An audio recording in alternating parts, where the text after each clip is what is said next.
everybody, and welcome back to Love, Death, and Dice. This is episode 9, ? I am your friendly game master, Turk. And I'm here, of course, with 3 of the best dang old lads and role players and people that I just love rolling dice with week in and week out. Proteus, Connor, and Fishy. That's right, baby. Connor's back from his adventure and ready to roll some dice, so he gets to go first. How you doing, Connor? How you doing? I'm doing good.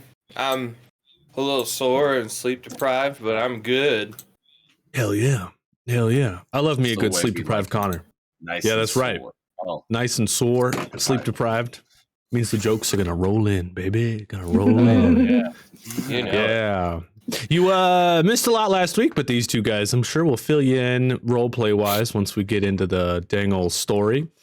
Should be good to go. It's gonna be fun, especially seeing what happened through the other character's eyes now pushed into your eyes. It's like a game of telephone, but Dungeons and Dragons. Oh. You know what I mean? It's great. It's really going to be who do you trust more for information? True. Oh, nice. Oh, right. Right.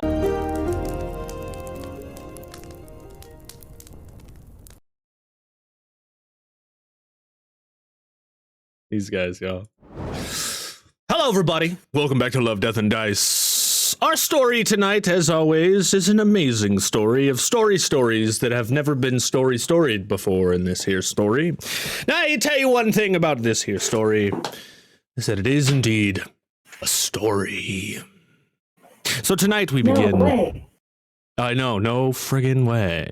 Let me change our background, because tonight we begin with Bomblin. Yes. Yes, you. Let me see. I got anything good here? Not Bomblin. I just need outside. Give me outside. There we go. Bomblin. Not Bomblin. What's up, gang? What's up, Frito? Welcome back, Tutor. Me when Turkey gives us a story. Looking good. Give me the story. He's going to play. Where's my music? Why is it no work? Yellow? Here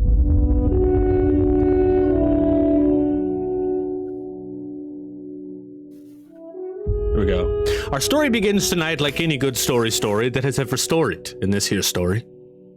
With Bomblin standing out in a field. Surrounding this field are a bunch of stands and stalls where other Ironhead members in full-clad shining armor are standing, awaiting for the ceremony to begin. Off to the side, you have brought your 2 friends with you, T357 and Reverend Raz Sanders, as moral support, also maybe to show off to them a little bit your amazing Bomblin skills. You stand not alone in this field, but to the side of you stands your arch rival, the other bearkin, the black-furred bearkin, full of scars.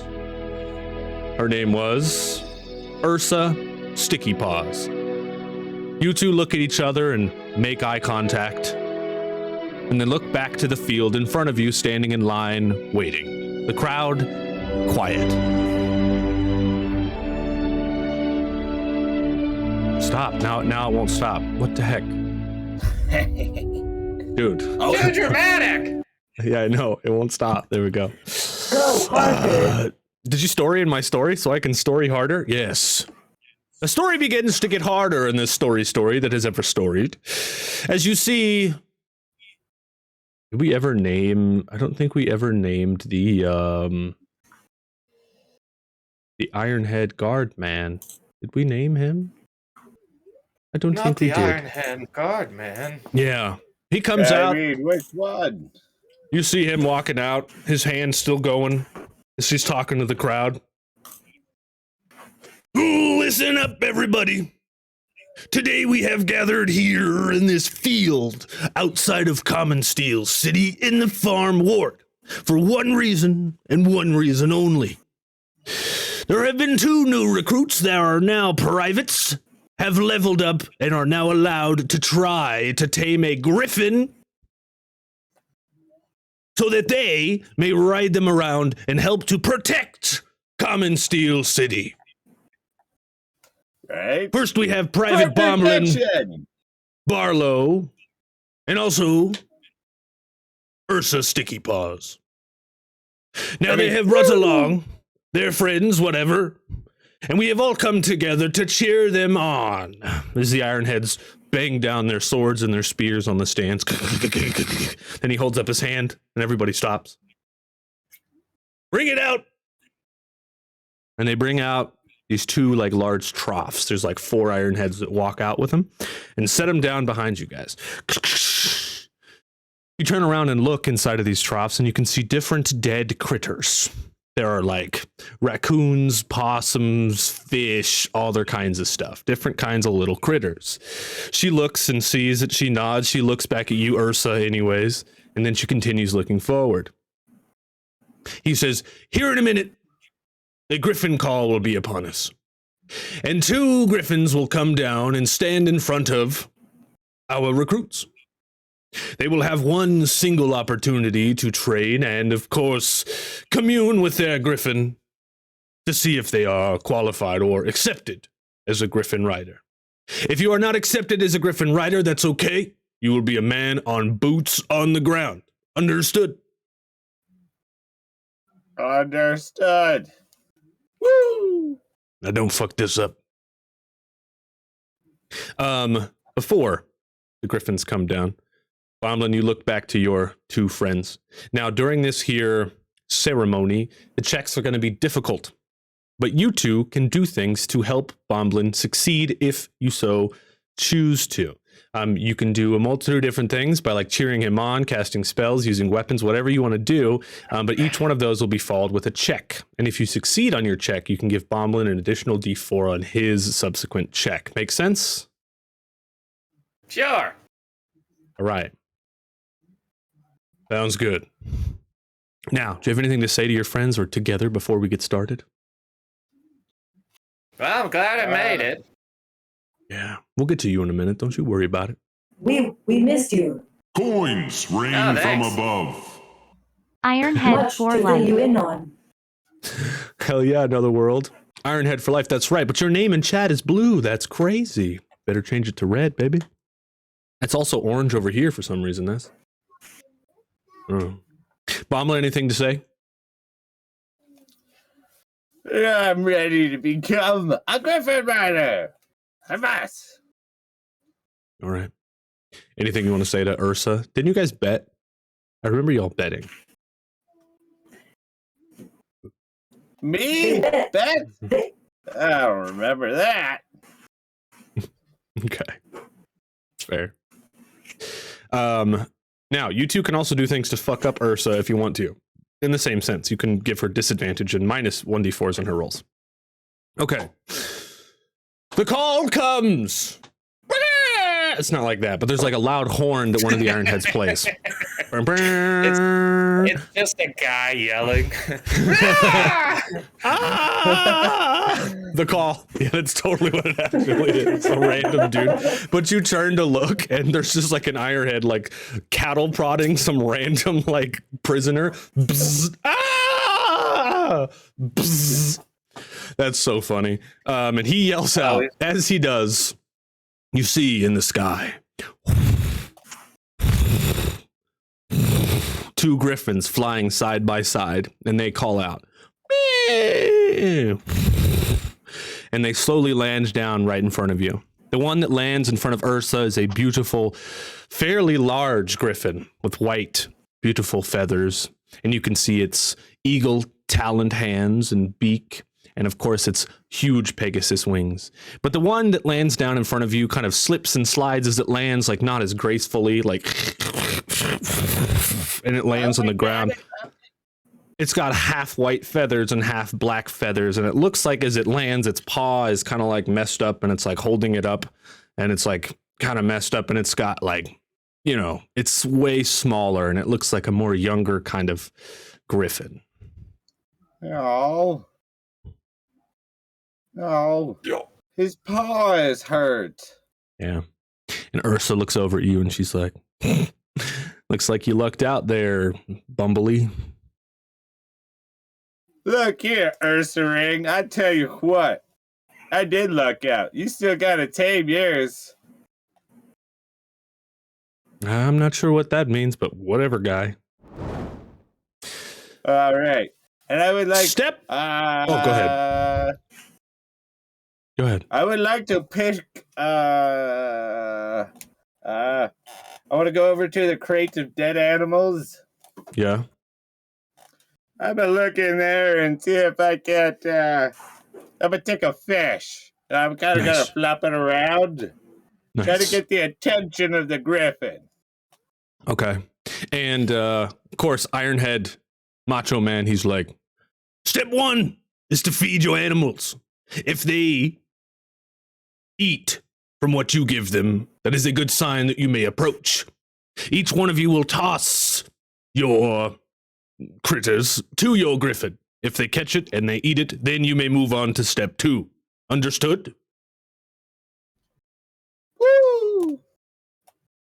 Nice. Okay, so what we're going to do, Momlin, this is going to be a dex roll. You're actually going to be throwing this fish over at the griffin. If you throw it well enough and direct towards its head, it might actually get its sight, so it might actually eat it. Now, before he throws it, you two down here, is there anything you want to do to try and help support Bomblin in this roll? Absolutely.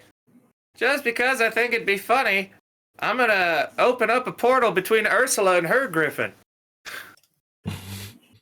Okay. Want to take a guess on where the portal leads? Where does it go?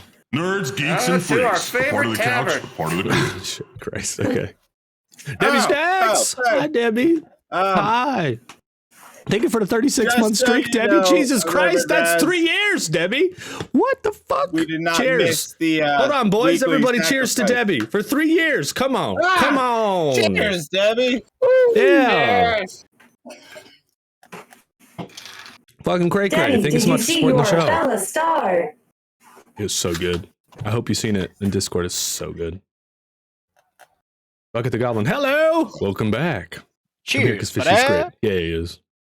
Cheers, Debbie. Oh, well, don't Um, know who Fishy is, but I'll let him know. Also, no, another world. Ironheads are red, baby. They're red, not orange. Okay, so you want to open a portal in front of Ursa just to kind of fuck her over. It'll give her a -4, but first you must succeed on your magic check of a 16. Is it intelligence? Yeah. Intelligence roll. Here we go. Please don't fail this. Oh, that is a Okay. good old 5. Okay. Now this changes everything. Before you are able to throw your fish, Raz, you're standing over to the side. You try to open your portal. And as you do, you see the portal open inside of the tavern with the hole beneath. And you see Tequila for a second before it fizzles out. And then your portal turns black. And through this portal, you can see for a second Ned Braith standing on a ferry, trying to ferry an outrageous amount of souls to the nothingness. But as the portal opens, it opens next to him. You two make eye contact, and then I'm actually gonna roll for it. 1d6 amount of spirits come piling out of the portal. And Ned Braith looks at you and he goes, "No, what have you done?" And his eyes turn red, and then the portal closes. Everybody roll me initiative. What the fuck? What the fuck, dude? Seriously? I didn't know how this worked. I haven't even gotten to throw my fish yet. 4 spirits pile out. The griffins reel back. And they go running into the forest. Oh shit!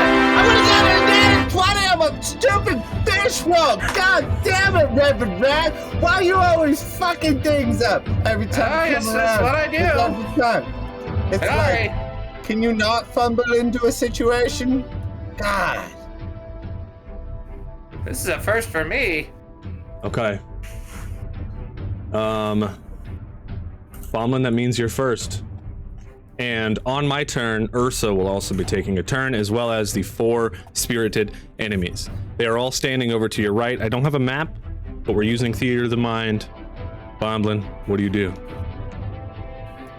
There's 4 of them. I've forgotten to go check it out. Hello, friend. Freaking gorgeous. Oh, thanks for the compliment. There's 4 of them. What do? Great. I am going to cast the spell, intellect spell, life. You could bring objects or dead things of any animal-like to an animate state. Only lasts for 1d4 rounds. The natures of these puppets are a mystery and can be very volatile. Okay. This might not actually be what I think that I was trying for it to be. Yeah. Explain that one more time. This is the first time you've used this, right? Explain it one more time. It's a spell I just got. It's called Life. You could bring objects or dead things to a lifelike animate state, but only lasts for 1d4 rounds. Okay. The nature of these puppets is a mystery and can be very volatile. All right. So what are you planning to do with this?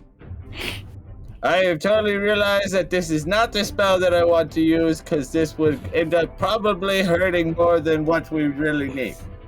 Yeah. So instead, we're just going to use intellect spell, Firebolt, Hell yeah. and shoot at one of the spirits. Ah! You I fail. got a 7. I fail. You fail. I can't do anything. Yeah. I stand Unless- here. I Yeah. pester. You try to cast Firebolt, but your Minotaur hand struggles for a second. Your mind seems to be distracted, Bomblin, from something else, and you look up just to see the ass of Ursa as she swings around her sword. Maybe that's it. I don't know. But Raz, you're next. What do you do? Oh, well, I guess I need to roll down there and, oh man, I don't think I can explode. That'd hurt a lot of people. And I already made Ned Braith mad today. I guess I'll try to use Soul Siphon on one of the guys. You know, they seem to be souls anyway. Yeah. So maybe I'll just suck them up into my hand. Nice. And return it back. All right, roll it, son. Let's go. Like a thermos. Yeah, like a thermos. Bam, bam, bam, bam, bam, bam, bam, bam, bam, bam, bam, bam. He's back, baby. God, I hate him. He's back, baby. Oh, jeez. Natural 20, everybody. Cheers. All right. Roll me your damage plus your ultimate, which is D10 plus D12. Well, that's the thing about this one. Let me read. Extract life force or limit target with close range. Transfer effort rolled from their HP to yours. So I'm using magic. Yeah. And then ultimate? Yeah.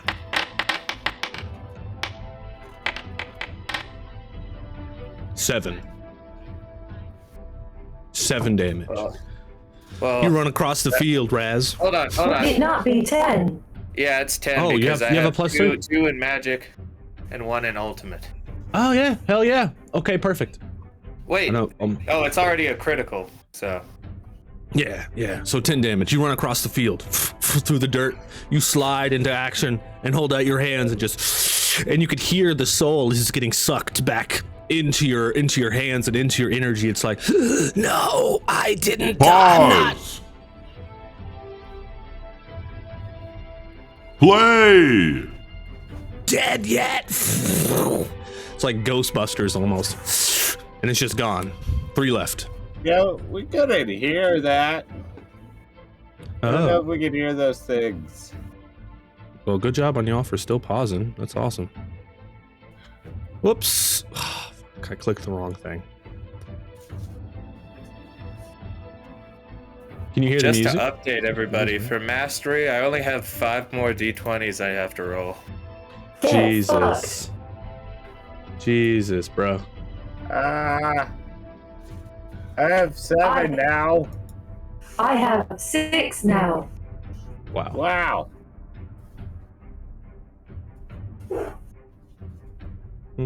That's bananas. Yeah, it is. That's bananas. I want to get this mastery point. You're Okay. the only one that has a chance to. You guys might be able to hear it now, I think. We'll see. Oops. There it goes. See, I accidentally misclicked that shit. Close. Get out of here. Get out of here. There we go. All right, now that ends your turn, correct, Raz? Yes. Yes. All right. T357. You're next. I do. would like to use my Swarmer darts. A thrown weapon split into 1d6 darts hit up to 6 targets with 1 attack. Hell yeah. It's badass.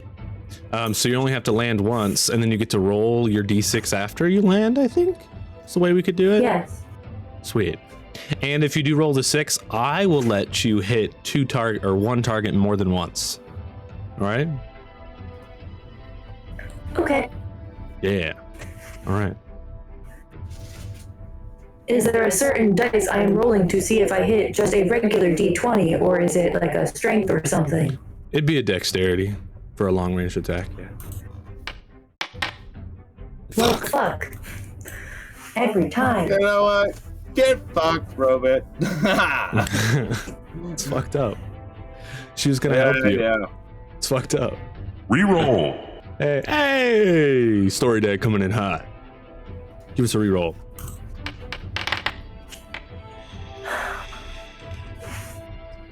Even with your +2, that only makes it a 10. We tried though, Story Dad. Thanks. So you run out into the field and throw your dart, and it hits the ground. You think maybe it's the first time you've used this ability. Maybe you haven't mastered it just yet.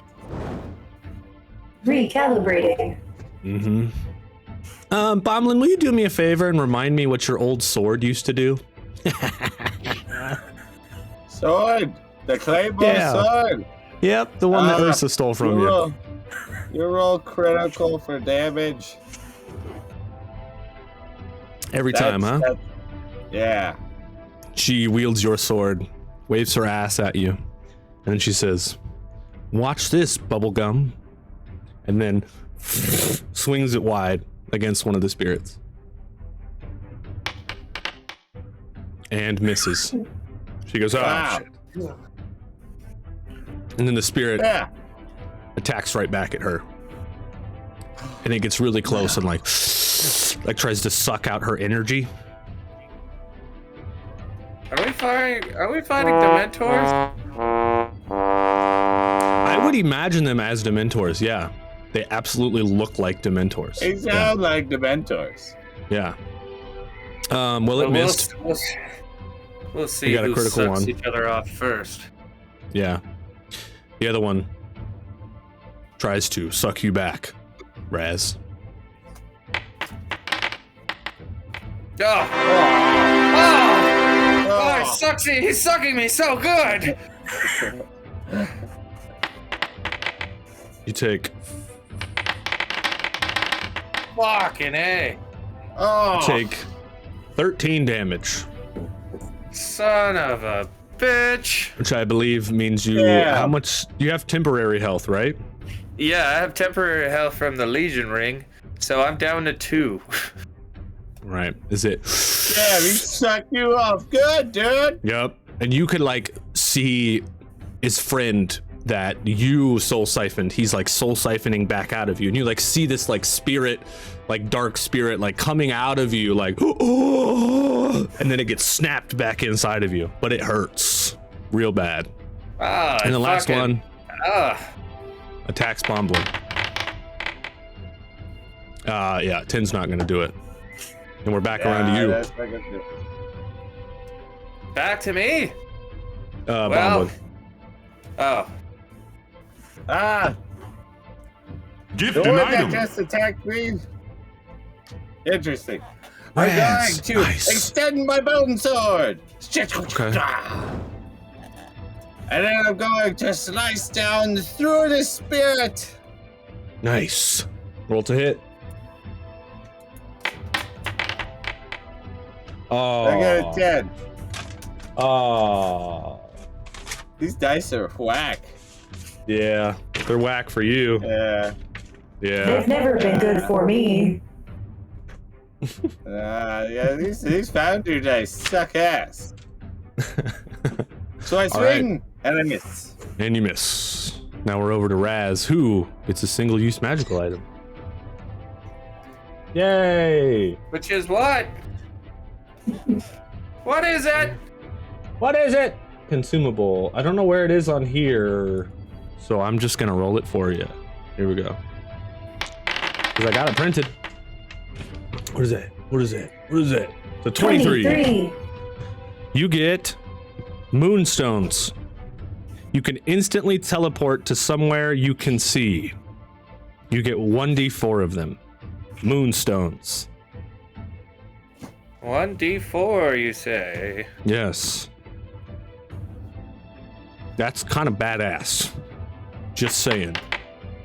Ooh, You get of them. 3 moonstones that you could use as an action to instantly teleport to somewhere you can see. Badass. Steve, what's up, Steve? All right, now on your turn, what do you do? Oh shit. Is that one whole action using the stone? Yeah. Fuck. Yeah.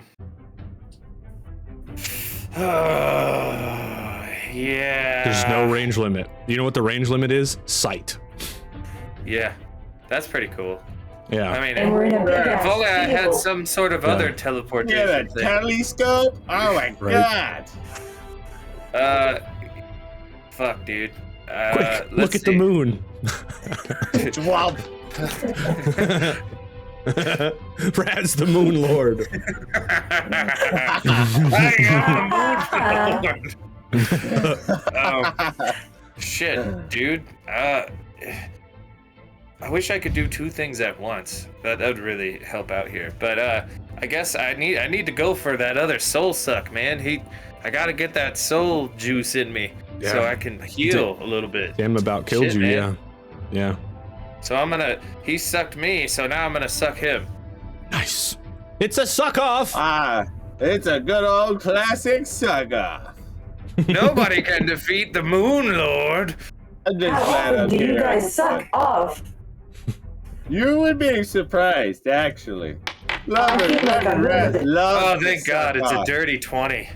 Hell yeah, dude. Ooh, nice. Yeah. Raz got into a suck off with a It's scarecrow one time. automatically a critical. It's automatically a critical. Because Why? of What? my fucking, my tome, dude. He's got a fucking tome, dude. Anything over a 15 is the a Librum critical. Arcano. A roll of 15 plus is now a critical. Cool. Hell yeah. I don't know. Check that out. The Librum Arcanum. I want to check that out real quick. Woo! We ride it down. Let's go. That's right. +1 extra damage. We'll take it, Frito. Why not? Hell yeah. An enchantment tome on all things magical. Carry this book to heighten your magic power. A roll of 15 plus when casting is now a critical. Yeah, that's it. Aha! All right, that's critical.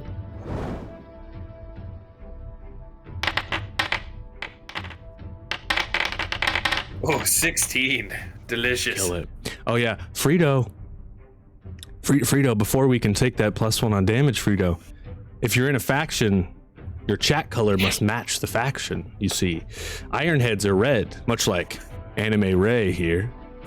And you gotta change your name to red, which you could do at the bottom of chat. You could actually go to chat identity and you could just pick whatever color. So, I'm gonna let it go through this time, but you can't activate again until you do the thing. All right. How many HP do these guys have? 10. Okay, so I can only heal for 10. Yeah, so you completely suck in this black, dark life force into your body and feel instantly better as you go up 10 HP. There Hell is yeah, dude. 1 left now, and it's T357's turn. What do you do? I would like to hit it with my crossbow. Oh, yeah, we got props now, baby. Badass. I Hell do. yeah. Hell yeah.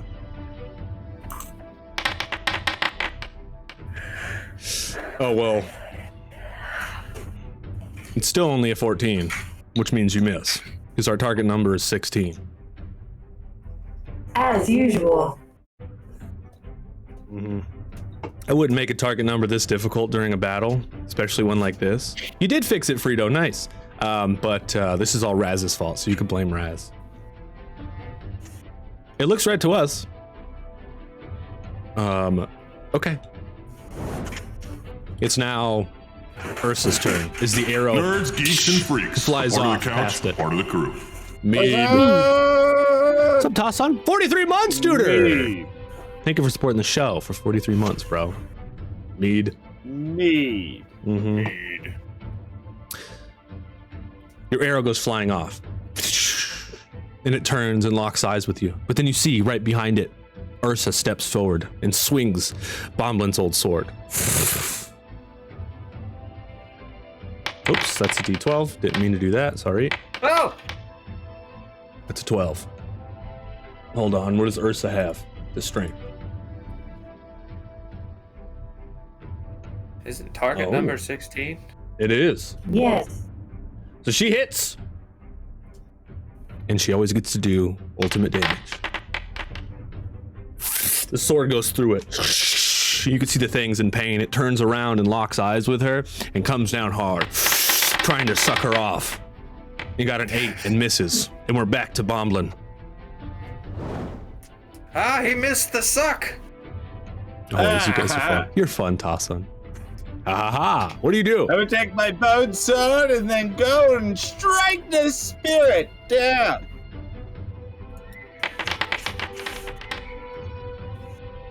You miss. I got a 13. You I miss. missed. Raz, it's your go. What do you do? It's time for the ultimate suck. I'm going to activate my special ability, Dark Pact, which allows me to sacrifice a certain amount of my HP to add to the roll. And that HP that I'm sacrificing is going to be 2, which will bring me down to a total of 10. Nice. So this is +2, and I'm going to make this the ultimate suck. Hiya! Oh god. So That's that a 4. is +3 is 7, +2 is 9. Hiya! My suck failed. Your suck It's a failed. failed suck. Test. It's on you. I will try to fire my crossbow again. All right. Fuck yes! Yes, baby! Oh, yeah! Yes! Roll me your damage. This crossbow, you get to do weapon damage plus a d4 of fire damage. Roll it. Let's go. Reroll. You fucking son of a fucking Oh, bitch. suck harder! No. Steve. Steve, no. Oh, She's not looking up at you, Steve. She doesn't want to look up at you. She doesn't look up at you, Steve. Wow. You son of a bitch. You are dead to me, Steve. Reroll it. You will be the first to go in the robot uprising. Mint for Raz. Boy! How long it been since Raz rolled?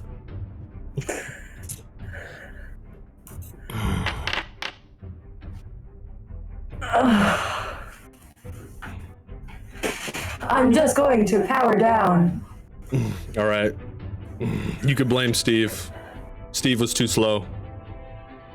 Although I did move on pretty fast. Steve. I did move on pretty fast. Yeah. But that's okay. From the stands runs down Macho Man. He's got this crazy spear in his hand. And he says, "Fuck off, demon!" And chucks it. For an 18.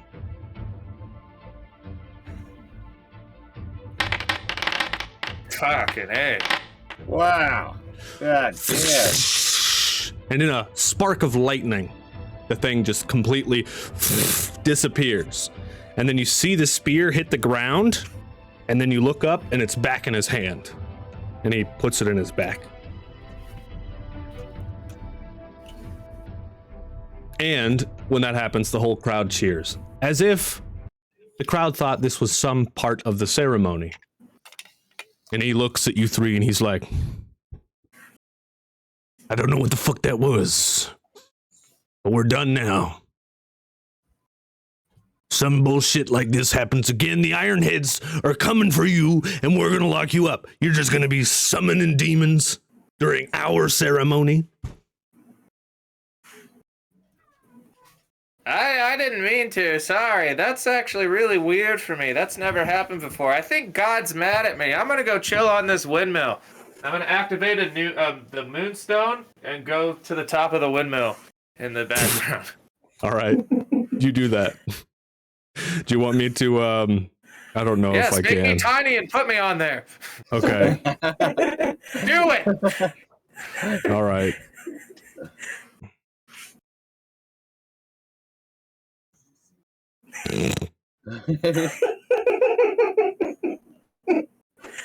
The fuck am I?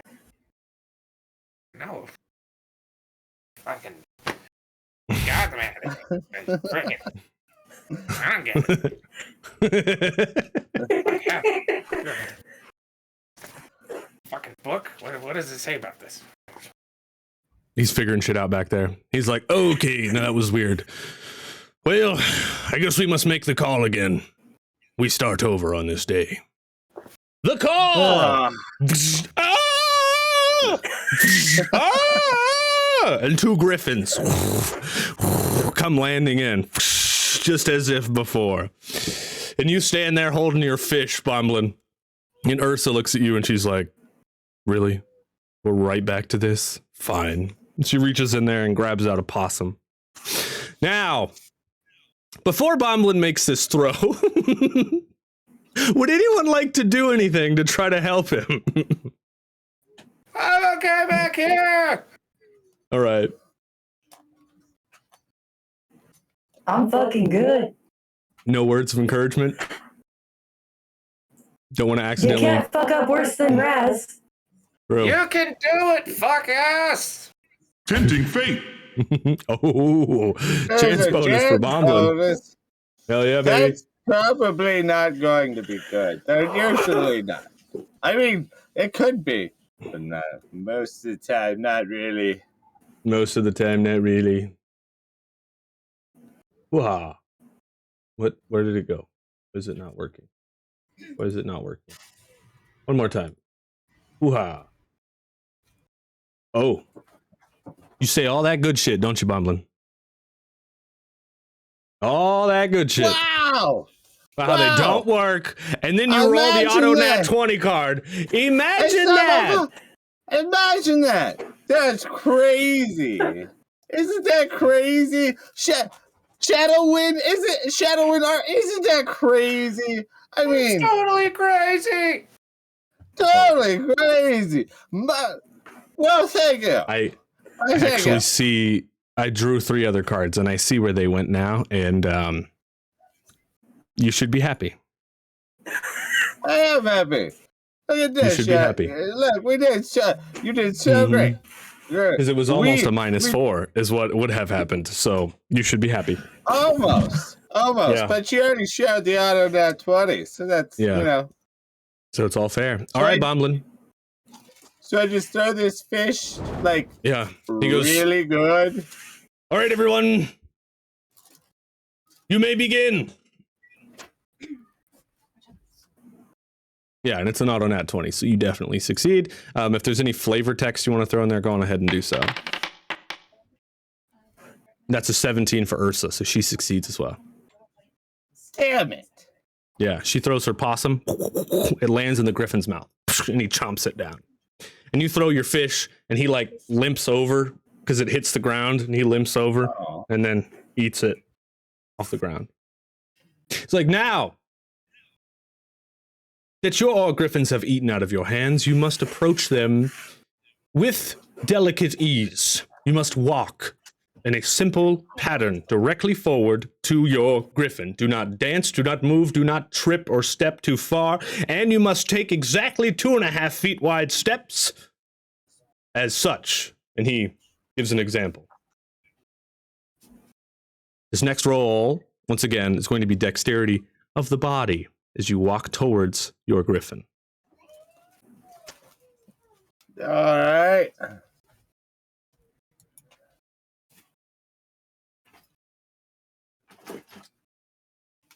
You press the button. It didn't do it. There we go. Ow. That's a 3, which means you That's a fail. 3. Yes. Let's Hey, see how sure. Ursa does. She succeeds. I hate She gets all the way over to her griffin and stands right next to it, and it just makes eye contact with her. You begin walking towards yours, and maybe you take a step too weird, but your griffin looks up from eating the fish, its hand still on its side, and it kind of reels back a little bit, like scared. And Macho Man Iron Man's like, Ironhead's like, Bumblin, stands very still, don't move. And the griffin like is just eyeballing you, like scared. He's like, do not move. And it starts getting closer to you, puts its paw on the ground. You can hear in the dirt, and it limps around you a little bit and gets real close and like smells you. Oh, lucky. And then it puts its head down, just like the other one. You failed the roll. Griffin succeeded. What's up? All right, last roll, Bomblin. This is the animal handling roll of charisma. He says, now, introduce yourselves to your griffins. Explain who you are, explain why you are worthy of riding them, and explain how you will take them to victory, which I would like you to do, followed by a subsequent charisma roll. Can I take some of the bandaging out of my adventure's back and try to bandage his like leg to make this like roll easier? Yes. Like Yes, kind you of can. tender loving care. If Yes. like he's now approached me and he's letting me pet him. Ooh. Pet Ooh. Griffin. Ooh, you pretty little Griffin. Pretty well, Griffin. I can bandage him up a little bit. You could use bandages. It will be a D6 of healing. You don't have to roll to do so. You can just do it. Right. So roll me a D6. Alright. That's a 6, baby. All right. You wrap the bandages around Advantage or disadvantage? his paw. Help the griffin. Hit it again. I mean, maybe you'll get better. So you can't get It's a better 6. than a 6. You can't get better than a 6. Can't get But better Shadow than a Wind 6. used the command, so... But on the Just roll next it. one, I could use it. Oh, yeah, true. True. Yeah, we'll save it. So you bandage up his This arm. was just to make the roll easier. Yeah. And it looks directly at you as you wrap the bandages around its arm, and you can see some blood kind of soak into him. And then he puts his foot on the ground, like tries to put pressure on it, and kind of like stands on it a little bit, and then looks at you again. And you can't tell. Yeah, not a foot.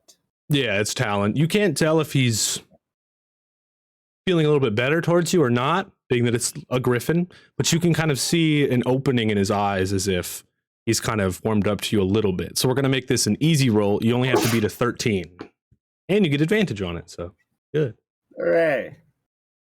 Sweet roll. Oh my goodness. What is it? Charisma? Yeah. Is that what we're doing? Yeah. 17. 17. You succeed. We'll take 17. But I would like you to give your speech to this griffin. And yes, if you want to use the name Sweet Roll, you can. You get to name this griffin. You know that you've succeeded now. But tell us what you say. Sweet roll. I don't hate it. Faction chosen. Okay. Yeah. Welcome to the Mystics Bucket. Yeah, we'll name it fucking Sweet Roll. I'm a part of the Mystics Bucket. Welcome. You like it, Sweet Roll? All right. Do whatever you want. All right. What do you say? All right. Poor little Sweet Roll. My poor little feathery Sweet Roll. Come here. I could take. Yeah. Sorry, I had a hair in my mouth. But poor little Sweet Roll. We could take you into great battles. Take you on adventures. Or we could even let you almost do whatever you want. See, being tamed by me, I'm just an animalistic creature just like yourself. You're not going to see me telling you what you can and cannot eat. That's for you to decide. So, if you want to find and seize glory and all the other good things and great things that comes along by being Bomblin's pet, I mean, Powerful magic. speed.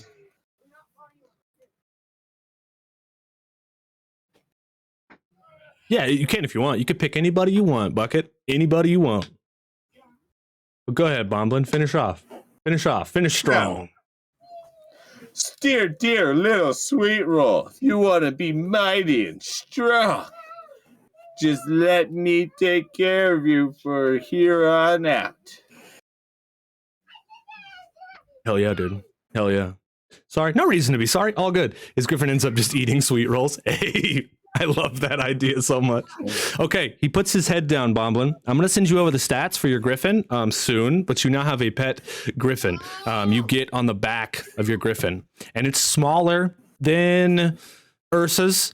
She also gets on hers, and yours is a little bit smaller, but it kind of like trots around in the field with you on its back, like happy and excited that you healed its paw. And you can kind of feel a connection between you two, almost as if you followed this ritual, you succeeded on it, and now there's some kind of magical connection between you two. And as you trot around, the Griffin comes around to where Macho Man's standing, and he looks at you and he goes, "Welcome to the Griffin Riders, Bumblin'.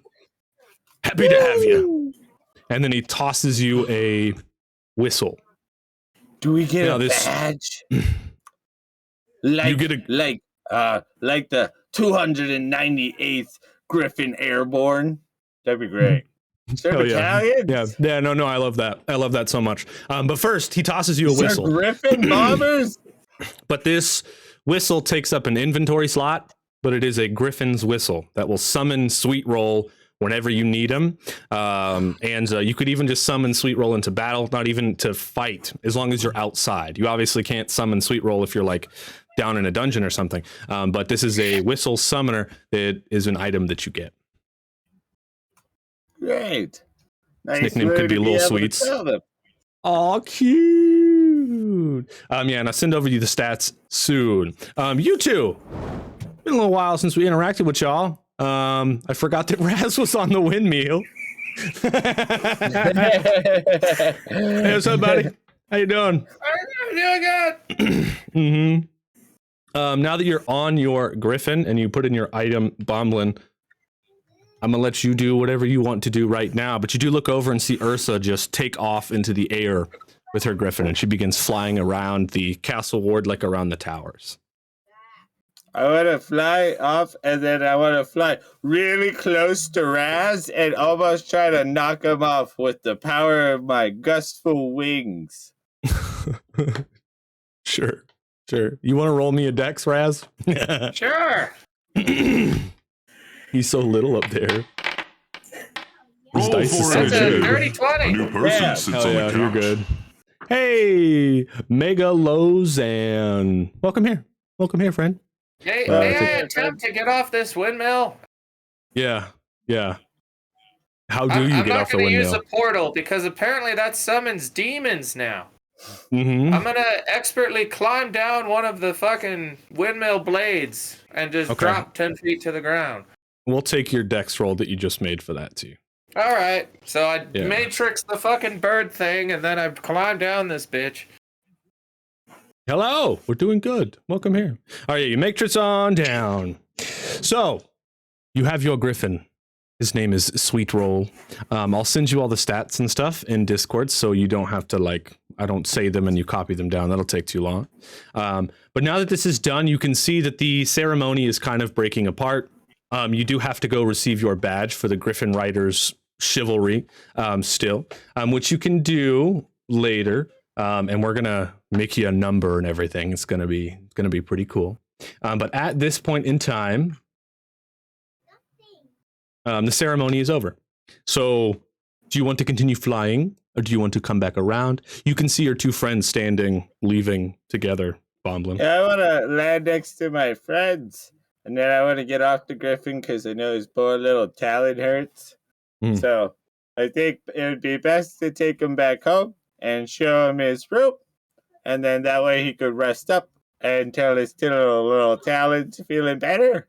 The And then Griffin's we gonna could sleep go in and- the inn with y'all. I love that. That's cute as hell. Well, of course. He's obviously an indoor griffin. His name is Sweet Rolls, for Christ's sake. Sweet Where do you Rolls the keep Griffin. your griffins at? I don't know. I guess I didn't think about it. I love Sweet Well, Rolls. Sweet Rolls definitely an indoor griffin. All right. So you guys head back to the inn together then. Now that the ceremony is over, before we do anything else, I want to give you guys just a minute to maybe describe to Raz everything that happened while he was gone. If you feel so inclined to do so. Where is the... Ugh. Well, okay, boy, oh boy, oh boy. Where do we start Yeah. first? Does it have anything to do why I summoned a bunch of demons randomly? No, but did you randomly no. get a boner last week? I think so. Well, confirmed. Our killing of people gives Raz boners. Yeah, this doesn't surprise me. Well, that's So- not normal. Well, you Well- weren't with us. Listen, telepathy always told me that, that's just my special wand. And it means I'm doing good for Ned Brave. What? I What? am at a No, I don't- loss. Yeah. I think we should just tell him the facts and quit asking him questions. True. Well, we got our hands Bomblin got his hands on the stone of galore. Yeah, I got my paws on the stone of galore. And we met with the king, Rufflecock, and rode a Rufflecock. extraordinary large unicorn named Mayonnaise that was super buff and dick dragged on the ground. That's scary. Yeah. Yeah. Yeah, What's it's a probably the biggest wig I've ever seen.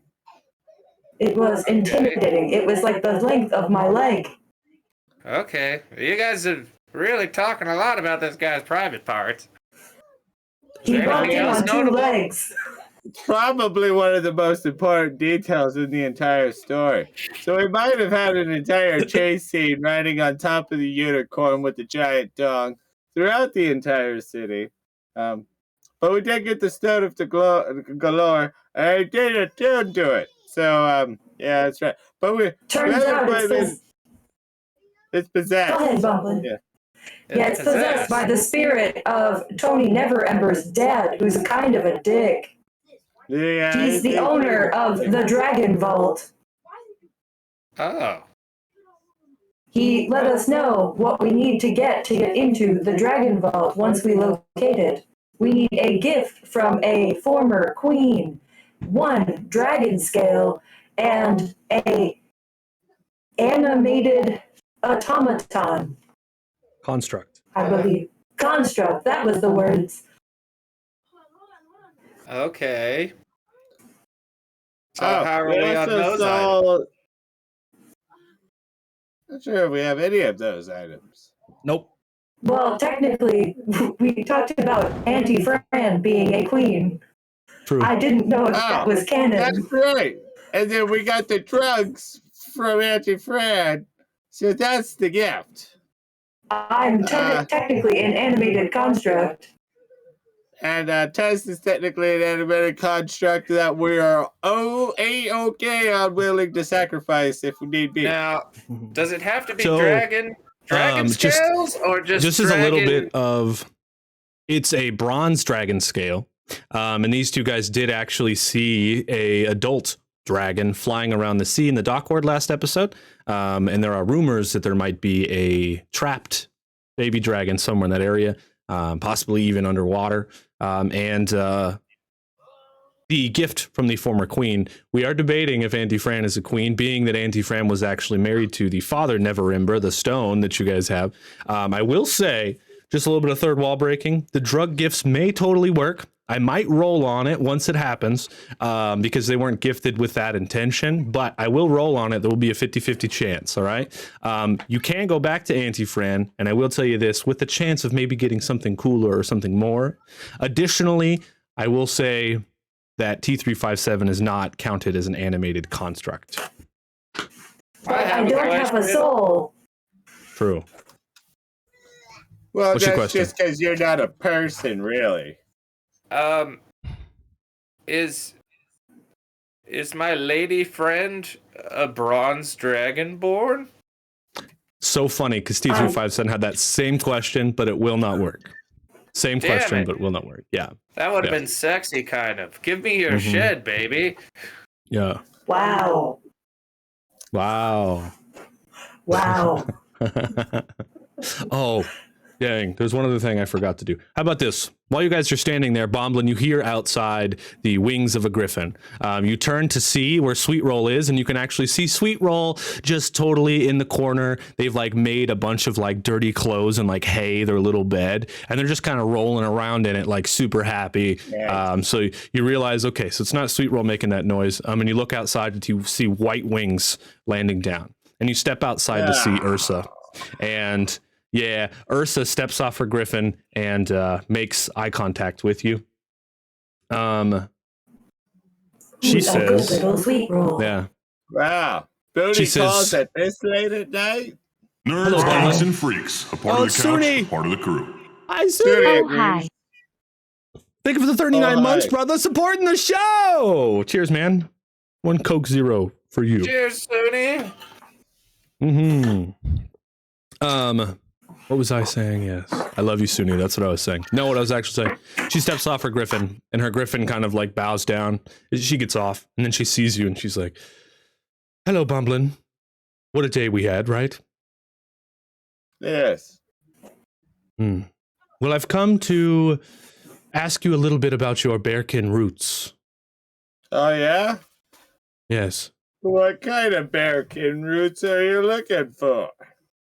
Well, it seems today I didn't believe you to be a true bearkin, but being that you have the power to ride a griffin, I think maybe it is true that you are a bearkin, and I was wondering if maybe we could discuss our heritage.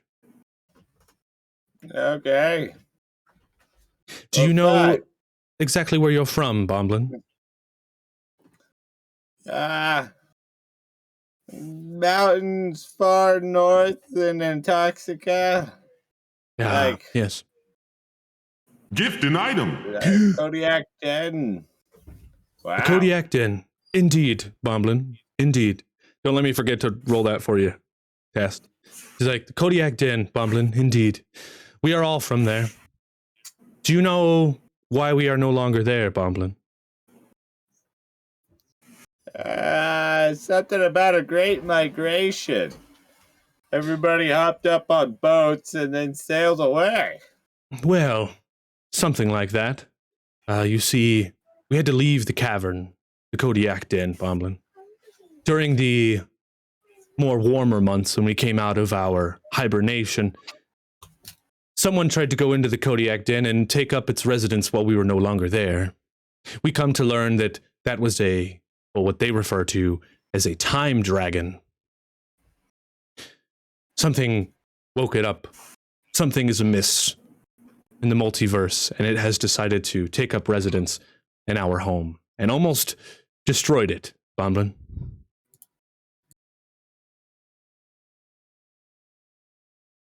What's that?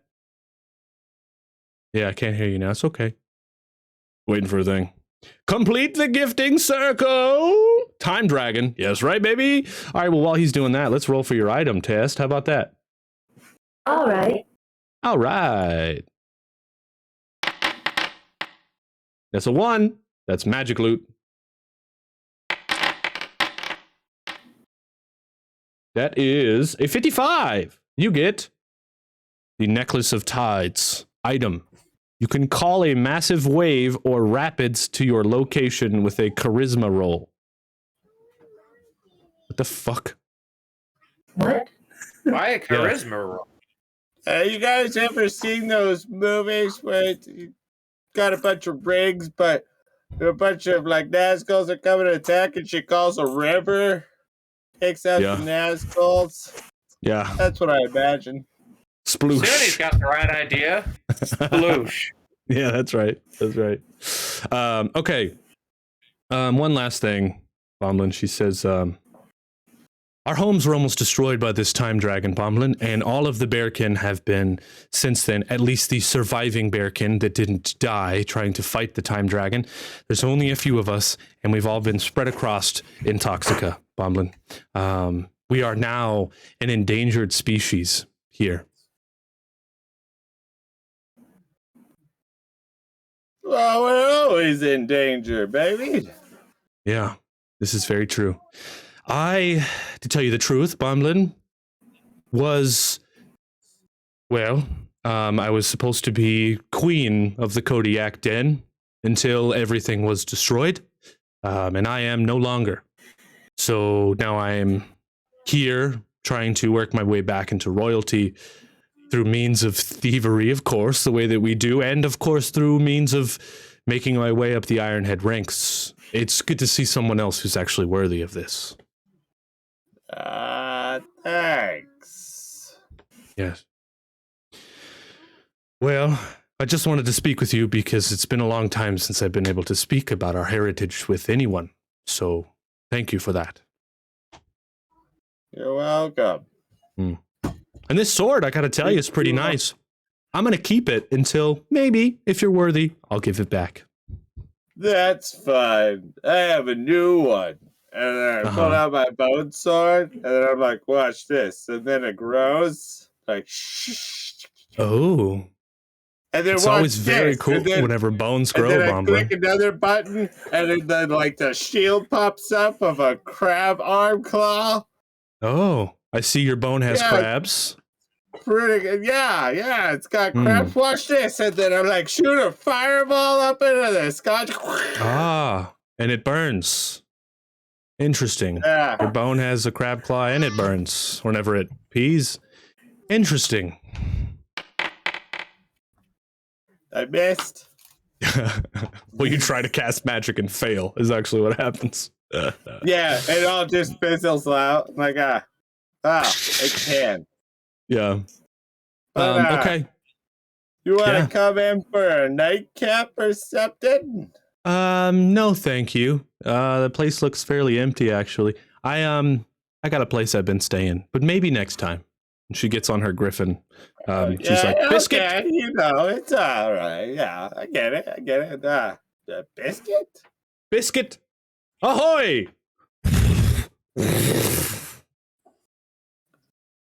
She takes off. Okay. Yeah, I just had to get some backstory in there, baby. And I almost missed it. So, you know what? Fine. You still get it that way. That's the way you get it. Yes. Okay. We're going to take a 5-minute break because I got to pee and these guys are looking anxious. So we're going to take 5 minutes. We're going to come back and then we're going to do some more story things that I have planned. And maybe Raz can figure out why he's summoning demons all of a sudden. But we'll see whenever we get...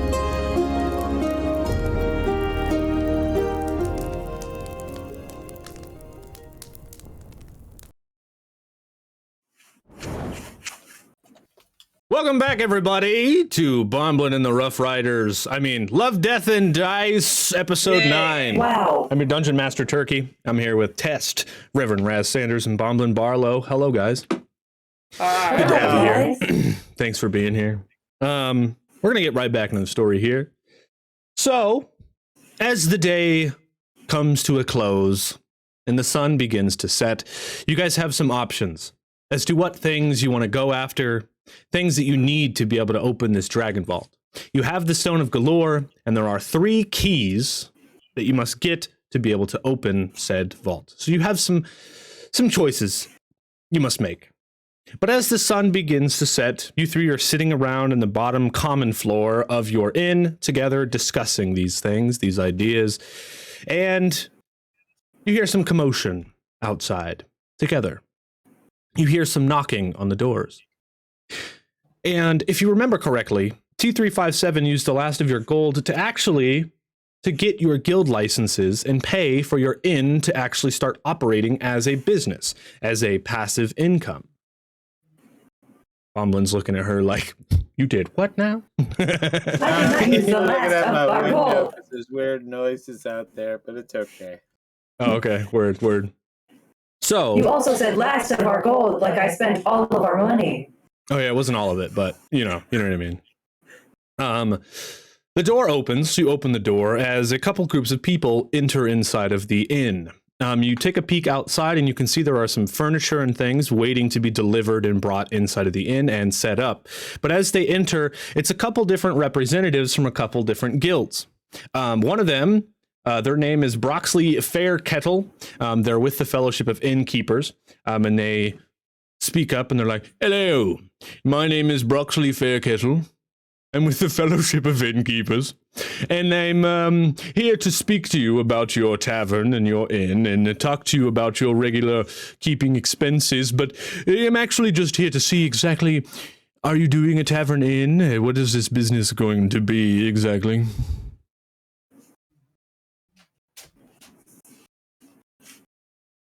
I believe it was discussed if we would be doing a gambling hall with a parish underneath.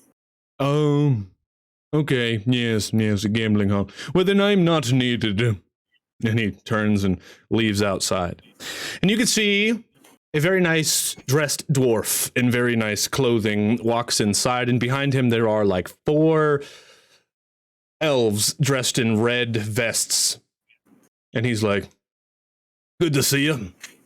I'm here with the gambling hall. I've got me workers. They're going to be running your bar. They're going to be doing your tables. They're going to be doing all that stuff for you. You just got to pay them." And before he even gets to introduce himself, coming in the door behind him is Scoob Ruffian. And Scoob's like, Scoob! "What are we? We got round ruffians or what?" "It's right. The ruffians is here. Hey, Bumblin. We're a bunch of ruffians. I brought me whole ruffian crew. So look, Bumblin, we're a bunch of ruffians, and we're here to rough them up." "Well, boy, do I have a job for you." "Oh, that's good to hear, Bumblin.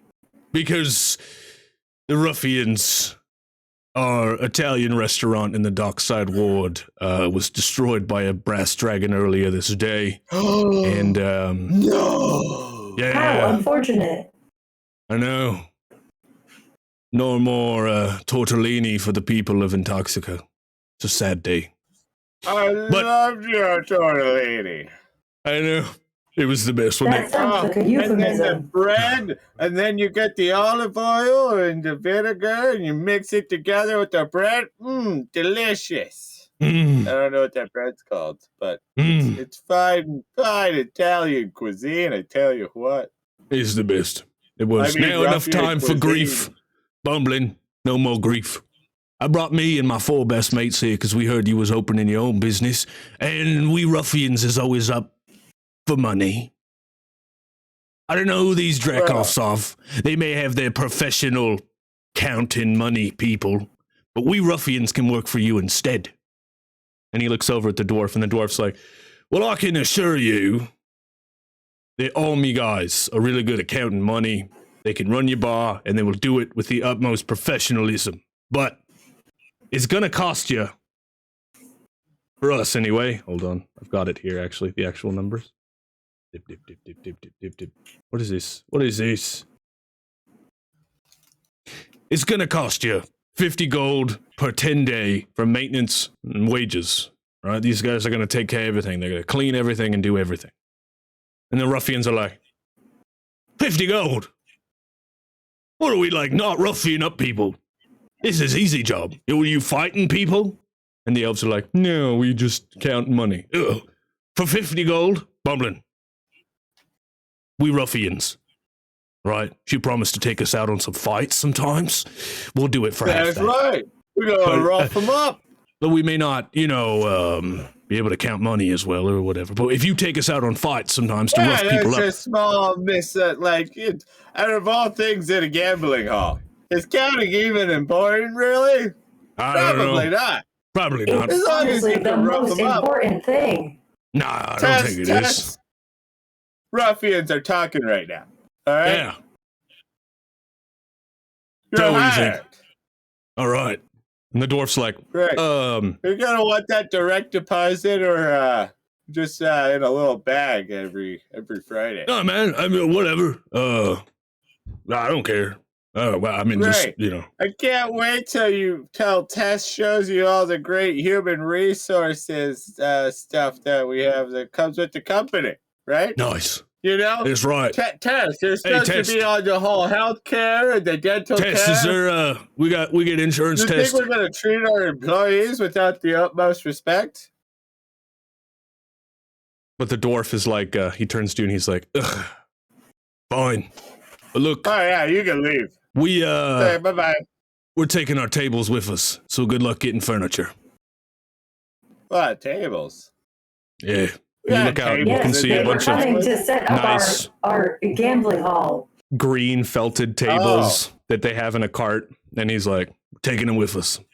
And they all begin to march Wow. outside. And he's like, oh, wait, Scoob. He's like, don't worry. Bumbling, what I'm going to do, we're going to go out, we ruffians, all right? And we're going to rough up some Right. people. Well, we'll really, Okay. we're going to go find some extra barrels, some old tables, Right? some crates. We Right, don't hey. need no fancy green felt. We can get away with whatever we Yeah, want. fuck that green felt. What is it even good for? Yeah. All right, Scoop, I'm leaving everything to you. You're in charge All right. now. I need you to get this gambling hall running up at least at a D level quality of health, Right. health inspection. At least Sounds a D good. quality. And I've got So- the perfect thing, Bumbling. I came prepared. What's It that? was going to be a gift, but now I think we could use it on the front of the building. And he reaches what's back to that? one of the other ruffians and he hands him like this long piece of wood and he turns it over and it says Bomblin and the Rough Riders. He's like, this'll be the name. This'll be the name of our gambling hall. Yeah, maybe like a section of it. You see, like I have some like shared ownership in this. I gotta run it through Raz. Oh, he's who's it? trying to do the whole Yeah. church thing. I seen that guy downstairs. there in the red cloak. Who's he? I'm Scoob. He holds out his hand, and since you weren't, he's got really long hair all around the side of his head, but the top is like super balding. And he's wearing like a red neck scarf and like scuffed up leather armor. And he's like, I'm Scoob. Raz, nice to meet you. Yeah, man. Cool. You rough up people? I mean, not really. I just, kill them, but Oh. whatever. Well, if you want some help roughing them up before you kill them, we could do that. Yeah. I mean, that sounds cool, but, I just kill them. All That's what I right. do. All right. That's fair. That's fair. Sorry, I'm kind of out of it. I fucked up one of my spells earlier, and I think I angered my god. Oh, no. And now I'm feeling kind of bad about it. Oh, no. Wish I could Hey. apologize. Can't go around angering gods like that, Raz. Who's your god then? Oh, well, that'd be the great Ned Braith of death. I heard about him. Real nice guy. Real nice. Down to earth, Yeah. Just trying Which to is get spirits to crazy where that they he gotta got go. mad But at me. yeah, as soon as you piss off Ned Braith, I heard he turns into a demon. I wouldn't do What did that. I do? I am I don't know. sorry, Ned Braith. What? Please forgive me, God. My soundboard isn't working. I'm sure since you've been his goodest boy. Yeah. Well, yeah. I mean, you can only do what you can do, There we go. It's gonna work Yeah, now. I guess. No, it doesn't work now. You've Why is it been not his working? goodest boy. Since I've known you, I'm sure you will be lenient. No, Yeah. he hates me now. God Look doesn't want here, me Reverend Raz. anymore. It's okay to be a disappointment, man. I feel it all the time. To be honest, you'll get over it in about 20 minutes if you just eat something. I've failed you, Great One! Is he I always don't like think this? he's gonna let this one go. Yeah, No, he's pretty usually much more boisterous. Yeah. I'm surprised he's not talking your ear off, trying to, tell you about that, to be honest. So Maybe spend some time setting up your new parish. That'll cheer you up. maybe you need to do some praying. I You should pray pray. on this. Yeah, I'd do that. I'll do that. What are you praying to, Scoob? Well, you know, whoever will listen. Ah, Unitarians. Oh, yeah. There's something going on. I don't know. I ain't got time. I just be roughing up people, you know? that's the way I like it. Yeah. All right, well, we're going to go get some stuff, Gambling and we'll halls be in back. your stuff. Great. You got it, baby. Hey, we settled on a name or what? Yeah, I guess we're just gonna go with Boblin and the Rough Riders. Sounds good to me. Sounds like a wonderful name, gonna be honest. All right, so, I know Sounds what like a might cheer you biker up. star. Is this the guy you told me we were drinking? This is the guy that hates tequila, right? I wouldn't say he hates tequila. What? Not like he to drink likes with the to guy. drink- Yeah. No, I don't hate tequila. He just has a really convenient place to dump bodies. Oh, okay. Well, I was gonna say, we're Yeah, gonna we go might rough have him got up. into a and, bar fight last Maybe we week could and, steal some of his barrels and stuff, you know what I mean? I mean, if you want, just don't kill him. I mean, All right. he's cool and everything. We don't 'cause you kill, got we that just... big old death hole. I wish I would You have thought do of that big know old he death put a hole. bounty on your head. He did put a bounty on my head? Oh, He yeah. did. Yeah, it's actually All over What? town. about cashing in the bounty. First, myself. my God, now my whole guy, everybody hates me. God damn it. And Scoop goes in his pocket. Nerds, geeks, and freaks. A part of pulls the out couch, something. part of the crew. Edgy! Hello. 21 months, Edgy! Thanks, AJ. Thanks for supporting the show, Edgy. You rock, friendo. Thank you. Yeah, he goes in his pocket and he pulls out this depressed Raz is my favorite Raz. Officially legal, Edgy. Yeah, dude. And he pulls out a little wanted poster What? and hands it to you. And you unravel it. And it says, this priest is wanted for 4,000 gold. I'm trying to get it to load so I can show it to you. Because we actually have art of it that Proteus did, and it's fucking rad. Oh. Yeah, I thought about Proteus, turning who's into that? bounty She sounds like a myself. bitch. Yeah, He's she a- sucks. She knows how to do art so well. I hate it. Why is it not working? All right, well, we're just going to let that load. He's like, yeah, so we'll... oh, there it is.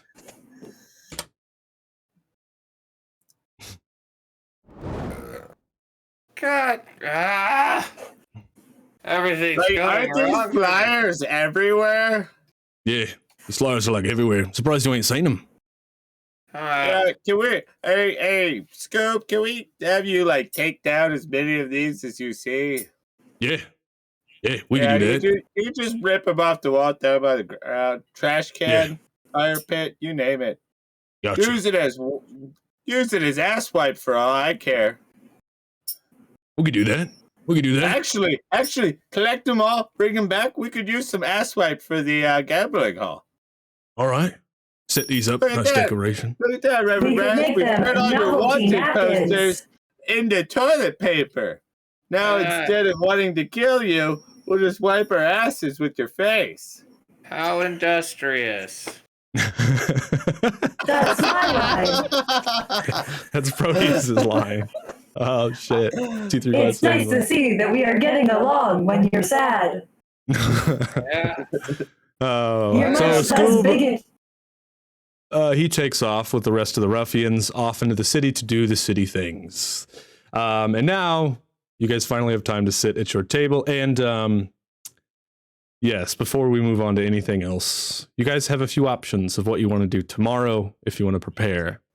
Animated construct, gift from a former queen, or bronze dragon's scale. What are you guys going to go after? Well, if we talk to the Nimblewright in the Church of Life, we could possibly get him to build another Nimblewright. And then we can see Reverend Raz's scaly girlfriend. Oh, also, yes. That would be good. Your big booty dragonborn girlfriend. Yeah. You always talk of, well, you actually never talk about your big booty dragonborn girlfriend, but you get to go see her. Yeah, I guess. I think we're going to go with construct. I think Raz needs a pick-me-up and a booty call. What type of instrument is that? Don't worry about it. How industrious. Thanks, Suni. Okay. You guys decided on that, so you guys all head off to your separate quarters to rest up for the night. And that's when we cut to sad Raz. Hold on. I'm actually very dark and twisted. Mm. I think about death every you day. to quit doing dark magic yoga. Why has God forsaken me?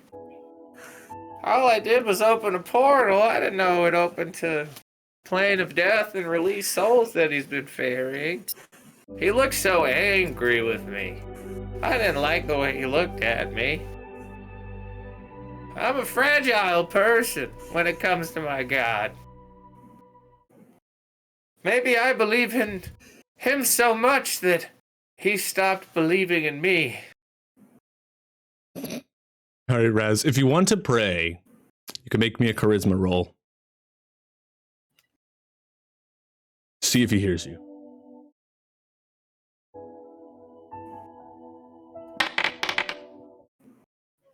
That's a 12. Oh, we're in a different scene now. Sorry, yeah. That makes it.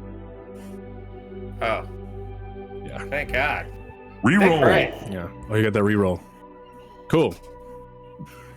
You got the 12. Reroll it, Re-rolling baby. You got to. You got to. Oh, man. I actually want to. What is it? Oh, it's a little better. Nice. I wanted to make that a 13 anyway. All right, so you pray to Ned Braith. Do you want to give me your prayer? Sure.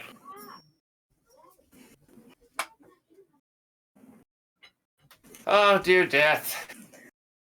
I apologize for my transgressions. For it's not I who knows what your will is, but I know how to command your will in the world of the living. God, I'm sorry I fucked up. I gotta be honest. I fucked up. I don't know how or why, but I could really use your help in figuring that out. All right. Thank you, God. You succeed. And then in your room in front of you, you're sitting on your bed, and there's just smoke and fire.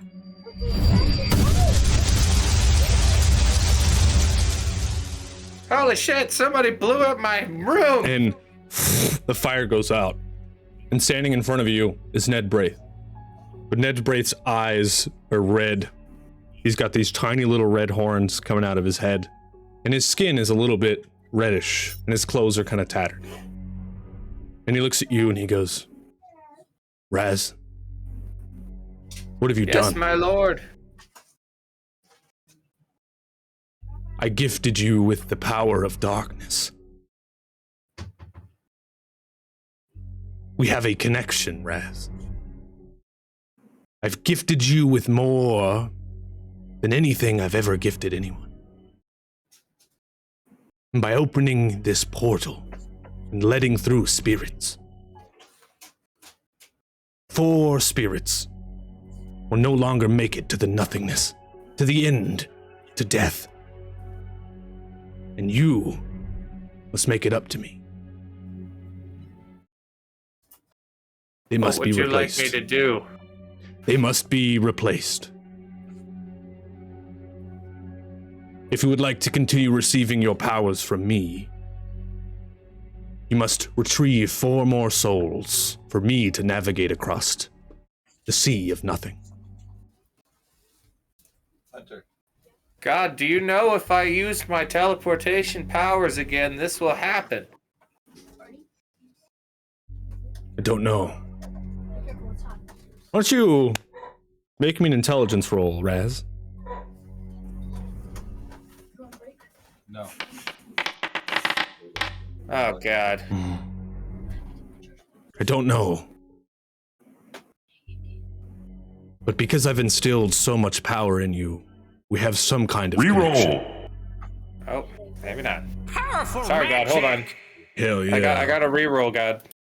Steve, are you with the mystics or the creatures? Your name is purple, Steve. That's a 13! Oh, sorry, no, that's a 12. Shit. And you get to do it with advantage because of Steve's. Yeah. Thank you, Steve. So a 12 or a 12. You fail both rolls. God damn it. He goes, I don't know. But what I do know is that somehow we're connected. Woo, we ride it down. Nice. Because of all the power I've instilled in you. Now, with your success on your intelligence roll, you look down at yourself, Raz, and you look up at Ned Braith. And as him standing in front of you, you can feel the magic that you have inside of you. And inside of your book, you can actually see this small, little, like, silverish string connected to your chest and then connected to one of Ned Braith's fingers as he's talking.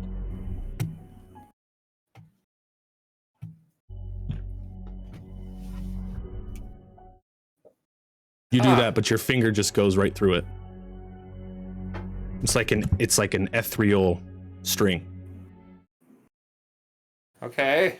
With that +1 that Suni gave you, that's what you see. And he's like, we're connected.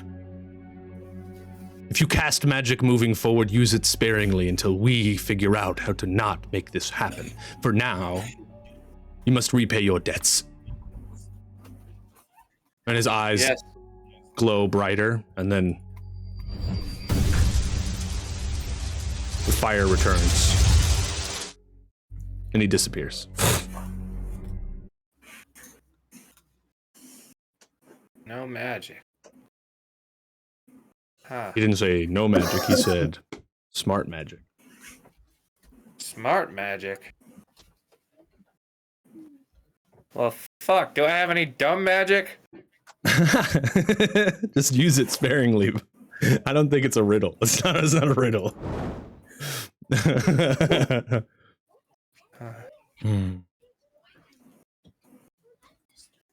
damn it. All right. Well, do I have time to go do something? Sure. In the middle of the night? Yep. In the middle of the night. Gonna go do something. Something the other guys probably won't like. It's okay. I'm playing with my griffin and then, like, sleeping in the nest with the griffin because it reminds me of home. Also, I'm Cute. bringing along my gelatinous cube. Yeah. Your little pet. Do you remember his name? What was it? Cube? No. That people wanted me to do Cubert. But I didn't. thought it was Gilbert. No, it's not Cubert. What? Is it, Gluck 9000? I'm not sure. Well, looks like you're going with Cubert. All right, so you bring your friend along. Where do you go? What do you do? Well, I'm gonna head down Also- to our favorite tavern. As you're leaving T357, you see him on the way out. Do you follow him or do you let him go? I will tell him, but not. I cannot sleep. After the conversation with the king, I have much on my mind, and I'm trying not to dwell on it. Nice. And the You could implications. Could go see Schemo too at any point. You just let me know. But for now, we'll see you use your invisible ring. You go invisible and you tail Raz. Yeah? Yes. I'm cool with that. All right, Raz. You head to your favorite tavern, out the door. I'm just walking. Okay. Just walking. In the rain. In the rain. Is there anybody at the tavern, or is it closed? It's nighttime, so it's bustling. It's not an empty tavern. People are there drinking, having fun, spending money.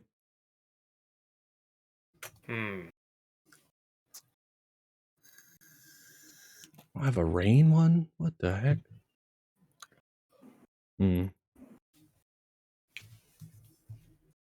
Alright, well, I'm gonna have to sneak in the back of the tavern. Okay. Roll me a stealth. This is just Dex. Yeah. Ah!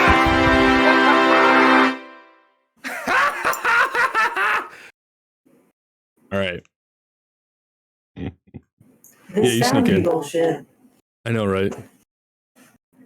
4 more, bitches! What if this? All right. You sneak around, and she's tailing you. So, also there.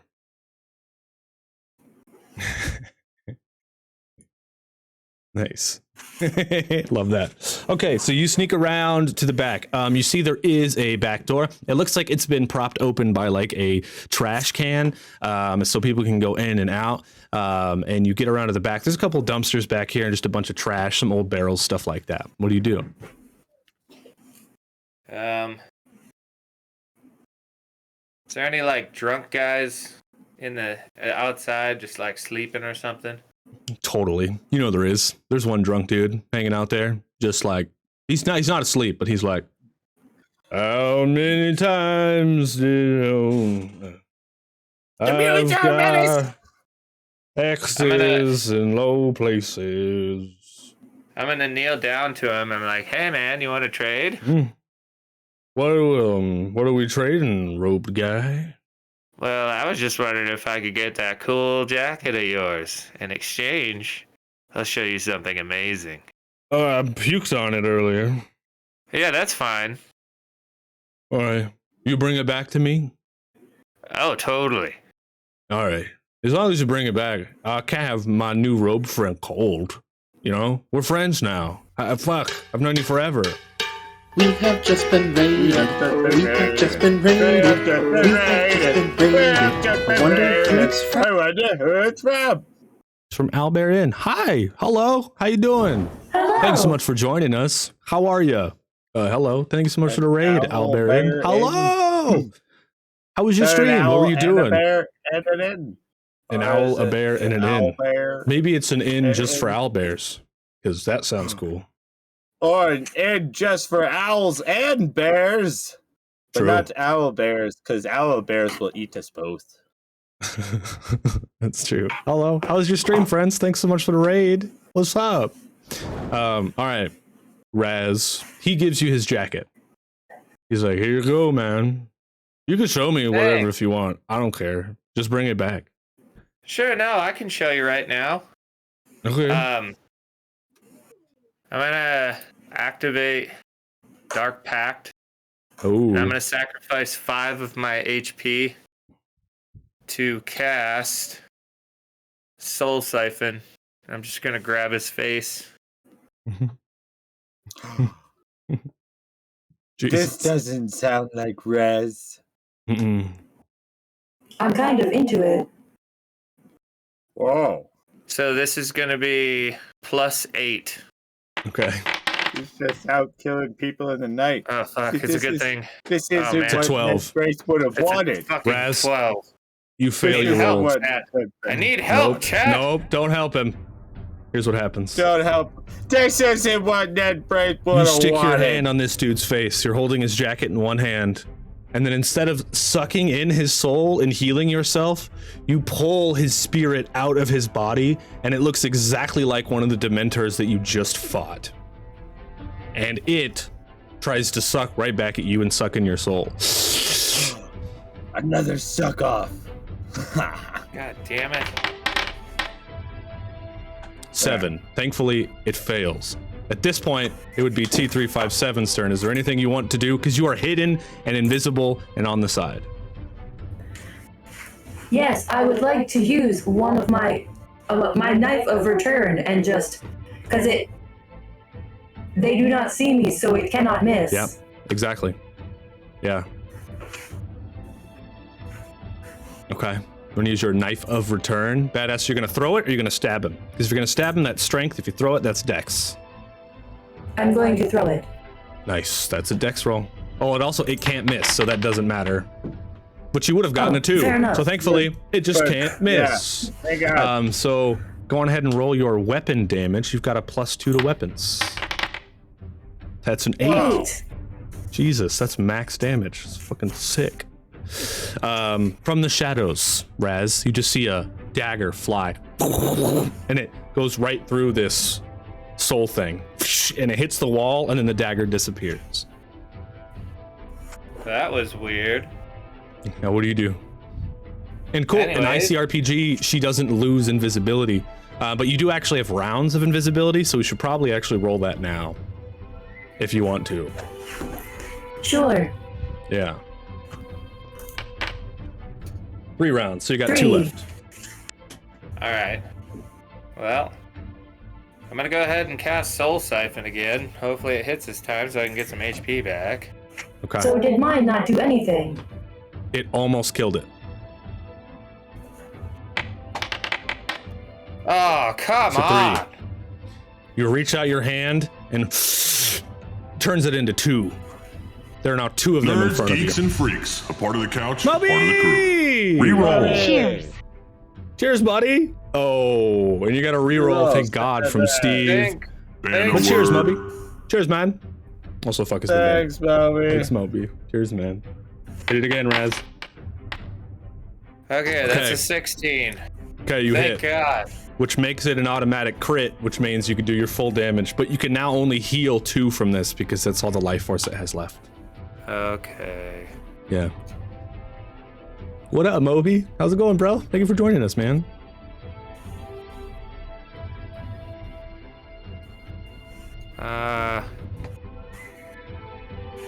That one and that one. All right. 10 full damage, but you heal for 2 as you take its life force and it goes into you, and you feel a little bit better. I think I have that. Yes. Okay. Yes, It's I over. feel a little bit better. Now, it was a mysterious dagger, and you're just standing in the back of this tavern with a dead body in front of you. You're holding its jacket. Yep. I'm gonna go ahead and place a couple coins on this guy's eyes. Nice. That's 1. And I'm gonna go ahead and change into his jacket.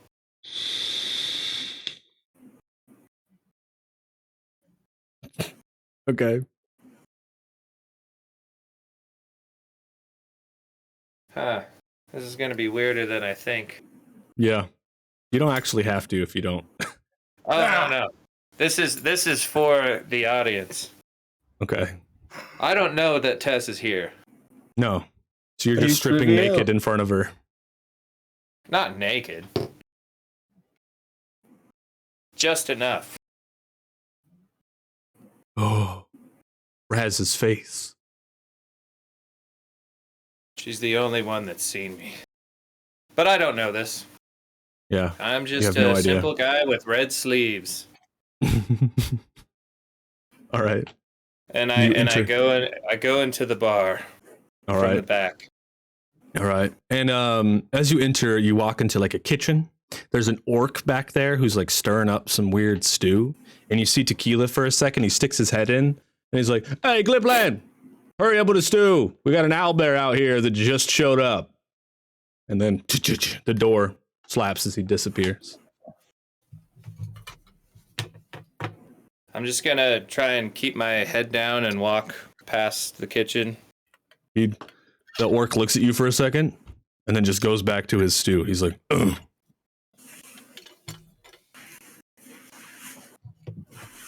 And you get to the door, I'm assuming. And you open the Yep. door, you push it open, and you can see that this swinging door is like behind the bar. And you swing it open and you're now standing behind the bar with Tequila. And Tequila's like passing out drinks and he's like talking to an owlbear that's just sitting there like super drunk. And I love the idea of that. So and since we got raided by Owlbear Inn, I have to do that. And Tequila turns and sees you and he's like, "Hey man, you're not supposed to be behind the bar." Oh, I'm sorry. I was just checking on my friend in the back. He was Yeah? back there. Okay, cool. We'll get out from the behind the bar. Sure. I'm gonna. Alright, and you step forward and you can see this place is fairly busy. There's a couple of like dwarves in the back drinking, some elves, some dragonborn on this side. They're all just kind of having a good time. And of course, the giant pit in the center. And there are posters of your face all over the walls that say wanted. Would you say that everybody in this tavern is within far range? Oh, I yeah. think so. I mean, they're all within range, yeah. Oh my god. Oh boy, says Steve. So is T357, yeah. unbeknownst to you. All right. Well, I'm just gonna sit down next to the owl bear, and I'm gonna flip a death coin to Tequila, Nice. and I say, "Can I get a your strongest drink, please?" Sure. But like, I don't know what this is. We don't accept this. You don't? No. Okay, I thought I was gonna do this sooner, but sorry. So can you, just for sake, you can cast Nova first and then Death Nova. You know what I'm talking about? So Just like for the sake of preps doing it? It preps the spell. It makes it more powerful. I'm on your side here. So you could prep Nova if you read what Nova does. Okay, so any spell cast on the turn following this, cast explodes in near radius area and is critical. If your cast roll fails with this spell, you cannot use magic for 1 round. So I guess it's up to you. So it's up to you. Because Death Nova doesn't need a cast roll, it's just defense rolls that all of them will make. Yeah. Yeah. Which I guess it says if your cast roll fails, but you don't need to make a cast roll. So I don't know if that even matters then. Right? No, I guess it doesn't actually. Yeah. So then it doesn't. So yeah. So would it just make it Explodes in a stronger? near radius and is critical. So our owlbear and fuckface are fucked. Because it'll be critical damage. For them too. Yeah. And then I'm really just trying to cause mayhem in the bar, really. Tess just pulled a soda out of Raz's butt. I will say though that there is a small I'm amount of drinking time. behind the bar. There is a small amount of time of me going like this. I'd assume that Tess knows what that is. Sure do. I'm gonna duck back into the kitchen. Nice. Nice. I would get the Oh, fuck yeah. out of the building. So it's critical for Tequila and the owlbear if they fail their defense rolls, and then everyone else just has to make defense rolls. Will you read Death Nova for us so we make sure we play this right? All right. Death Yeah, Nova. I'm peacing out. I see what he's up to. With no roll, overload your power and explode. Sacrifice any amount of HP, add to 2d12 damage, all within far range, roll defense to avoid. All within far range, roll defense. Is that what it says? Yeah. Okay. All within, so far and below range is like everybody has to roll. So I'd assume that's the entire fucking tavern. Is it all within far range? Yes. Yeah. Okay. All right. Yeah. So everybody in the tavern. So what did I say? There's 3 dwarves, there's 3 elves, and there's 3 dragonborn. So that's 9. And then I'll do the owlbear and Tequila last. So 9 d20. I have to make defense rolls. I could do 8. So I'll do 8.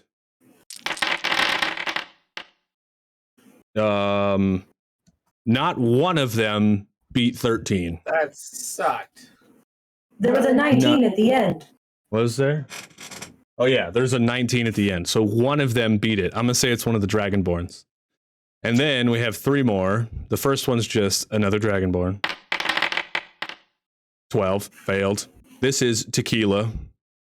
Well, I'm gonna give a +1 to his armor. He's an NPC. He deserves it. He got a 13, so he's gonna succeed. That made Connor laugh. And then the owlbear got a 7. So everybody fails except 2 people. What does it mean if they succeed? I think it just doesn't hit them. Can I at least like blind them or something for a little bit? If you roll enough damage, we'll see. We'll see. Okay. Because Tequila is protected by the bar, so he does have a blast radius. True. This is 2d12, and then do you want me to roll critical as well for it? Yeah, you have to roll critical for the owlbear and for Tequila because they're within close range. So technically it's 3d12 for those two. So just roll the 2d12 first.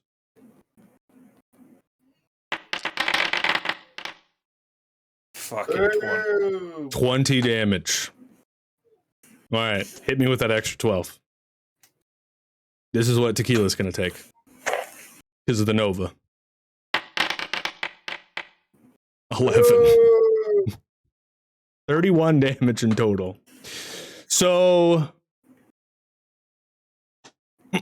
yeah, you kill everyone except one Dragonborn and the chef. And Tequila doesn't die, but he's super wounded. And he falls to the ground behind the bar. Other than that, I'm gonna play some music. I want you to explain to me what happens here. Well, at this point, I'm gonna go around to all the bodies and place coins on their eyes. No, but explain what happens when the explosion happens. Oh. A bunch of red energy is expelled from the center of my body and just instantly spreads throughout the bar. As soon as it hits entities, they're pushed back, slammed against the wall, and they're just left on the ground with their eyes open, not moving. Fuck. Tequila is fucked up, but he's still alive. There's a very disturbing and dark aura that is now just consumed the bar. It's not happy, joyous, fucking fuckface you're used to. And the Dragonborn that ducks under the table and doesn't die peeks his head up over the table to see you standing there with your glowing energy and goes, "Oh shit, man." And he like pretends to play dead. And Tequila's fucked up, right? Yeah, he's like, I knew it was you. I knew it was you. Why? Why have you done this? I'm gonna hop the bar, and I'm gonna start choking him, and I'm gonna bring him close to me, and I'm gonna say, "Because God told me to." Oh shit! Fucking God Christ, Jesus! All right, for the choking contested strength, here we go. Fuck, you got a 1. So you win. You can make it lethal or non-lethal. It's up to you. Oh, I'm gonna make it lethal. Okay. Choke him until he dies. And he...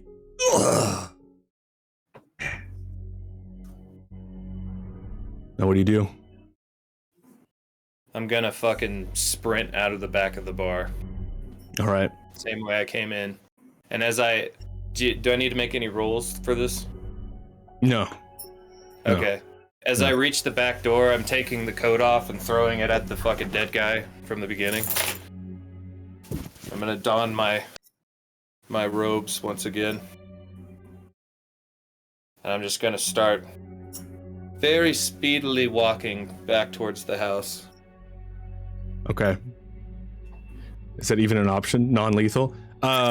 So, T357, you just seen Raz go on a complete murdering spree, killing 12 people in the middle of the night. And he has no idea that you know that he's seen that.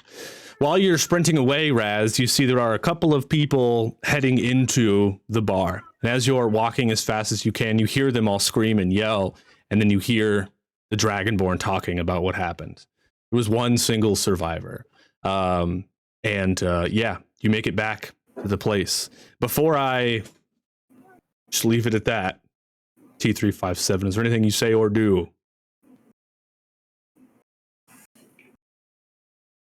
As soon as I saw him crouching, I knew what he was up to.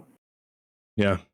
I bear no judgment on Raz, for I know his religion, as well as legions stick up for their own. That is why I went with him to support him. Mm. All right.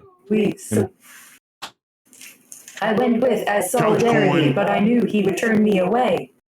Right. You get a couch coin from Steve for murdering 12 people. I can't believe only one of them succeeded on their fucking defense rolls. What is this bullshit? By the way, so I put coins on 12 dead people. Yeah. Actually 13. And then that one Dragonborn guy wasn't dead, so that is plus that much. 13 for my next intelligence roll. Yeah. Or intelligence spell cast. Yeah. Which I need because I'm just gonna hit a random person on my way home. All right. I don't know what that means. I'm waiting for you to clarify. Okay, well, as I'm speedily walking down the road, who do I see?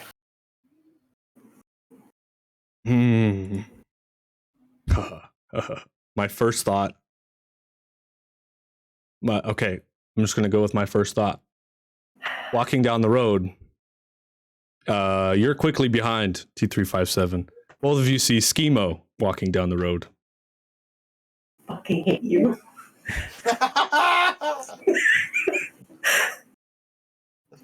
And he sees you and he's like, "Oh, hey, Raz.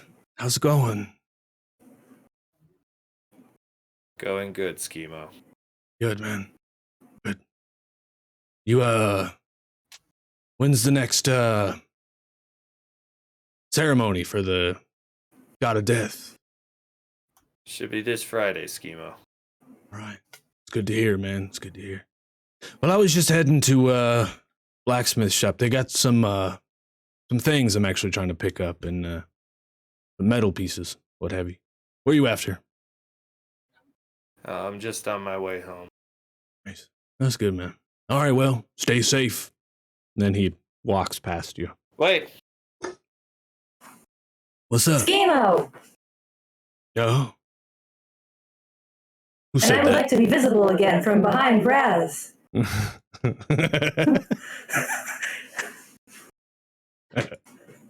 Oh!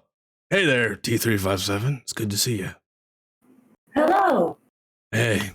Awful lot of people out for a midnight stroll. Yeah, that's pretty weird. Pretty weird.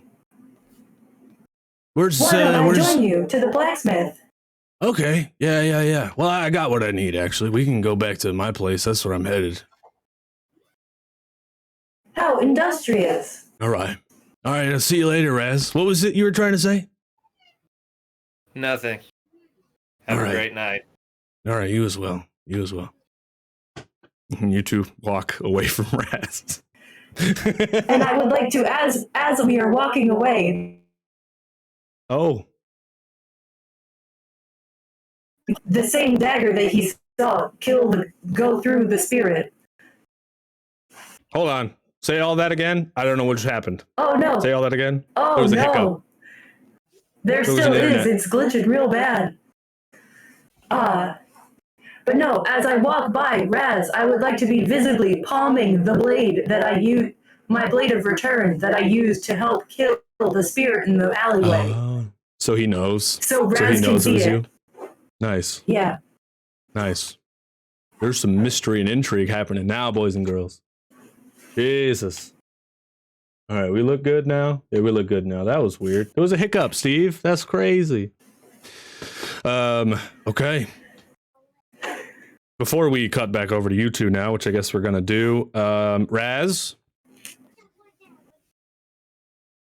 What say you? Is there anyone else that I find walking in the street on my way home? Yeah, absolutely. It is the last person who is your neighbor is the greenhouse owner, Flora Fiala. She is tending to her plants at midnight, watering them. Hello, Stronghold. Another Ned Brave follower. Indeed. Does she see me as I walk up? No. I'm not hidden or anything or whatever. No, she's just watering her plants. Like, she doesn't look up as you're walking. All right. Well, then, as I walk by, I'm just gonna palm the side of her face while she's bent over, tending to her plants. And I'm gonna cast Soul Siphon. And that's a 14, which is an automatic success. But you could roll, because if you get above a 15, then you get a critical, and then that's a 3, so that's a 17, so you get a critical, which means you suck her life force out. But you could roll for it, because you also still have to roll for it to see if you kill her or not. Let's see. It's magic, which is 10 plus critical, which is a d12. Oh. That's a 10. That's a 15. 5. You kill her. As you walk by, you swipe her face, and she goes, and all of her life energy just gets sucked into you as you continue walking home. Evil as shit. It's like,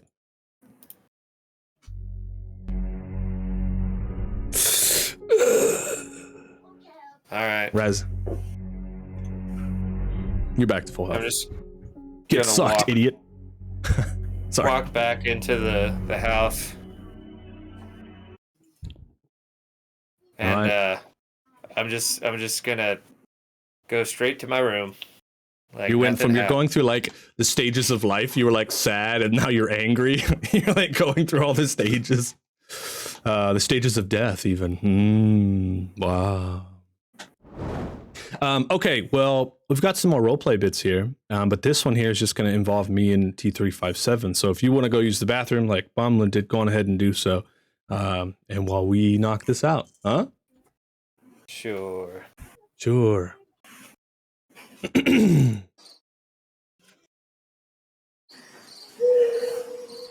we go. It's a calm night as you walk with Schemo. And he's telling you about some weird dream he had about some crazy invention thing that he wants to work on. But then he turns to you and he's like, we're almost to my place, but you haven't barely said a word. What's going on?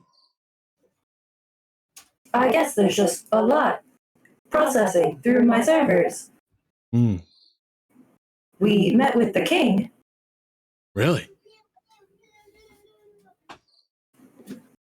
I asked about Pendergast, and he said that they may be closer than I anticipate. Does he know who it is? No, he said that they just pay money. They just paid money to people to make warforges, but it left me perplexed. There are only really 4 people I am close to.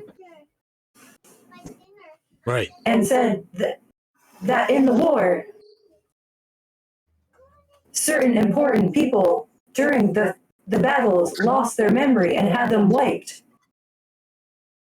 When are your earliest memories? Now that you bring it up, I don't know. I thought I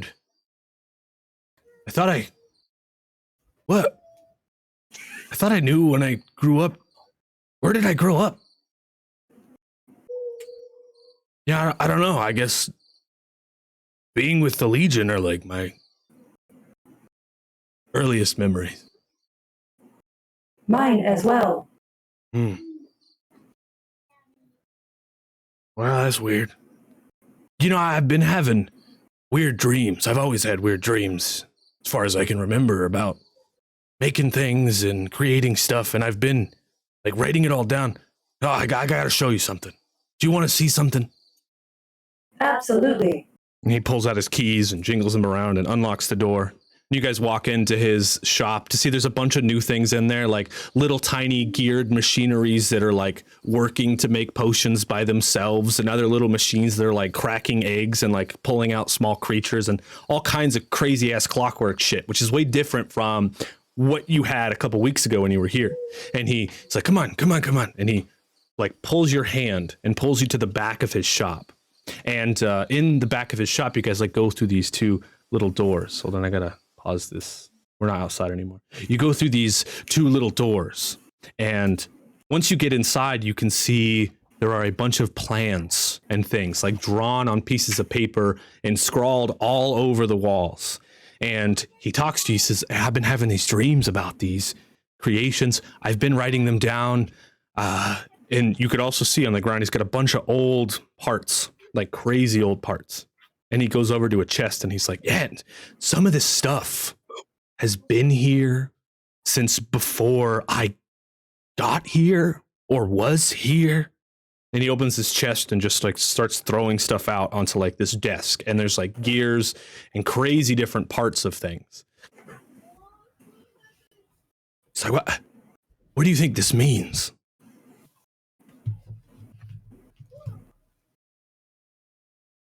I do not know.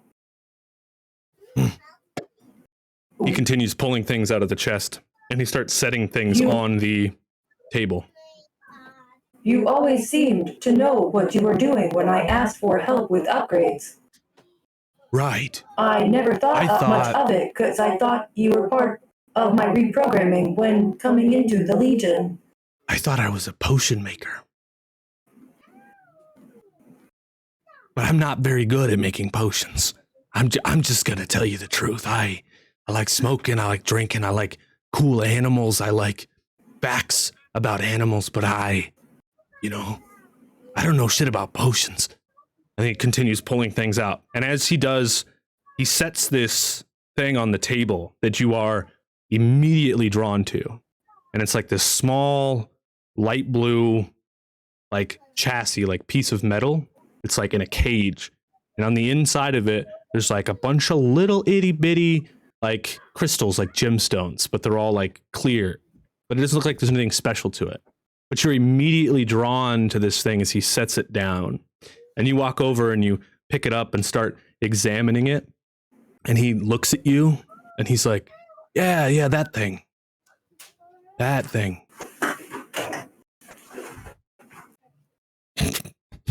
Pulls out random prop. He's like, yeah, that thing. So I tried to fix it. I don't know what it is, but it looks like the most expensive thing in here. And I tried to fix it. I think I know how to fix it. I think. But I need something to fix it. Test, I need an adamantium ingot. Test. And I can use this ingot to infuse the metal to fix it. I don't know what it does, but I know I can fix it, and I know it's important.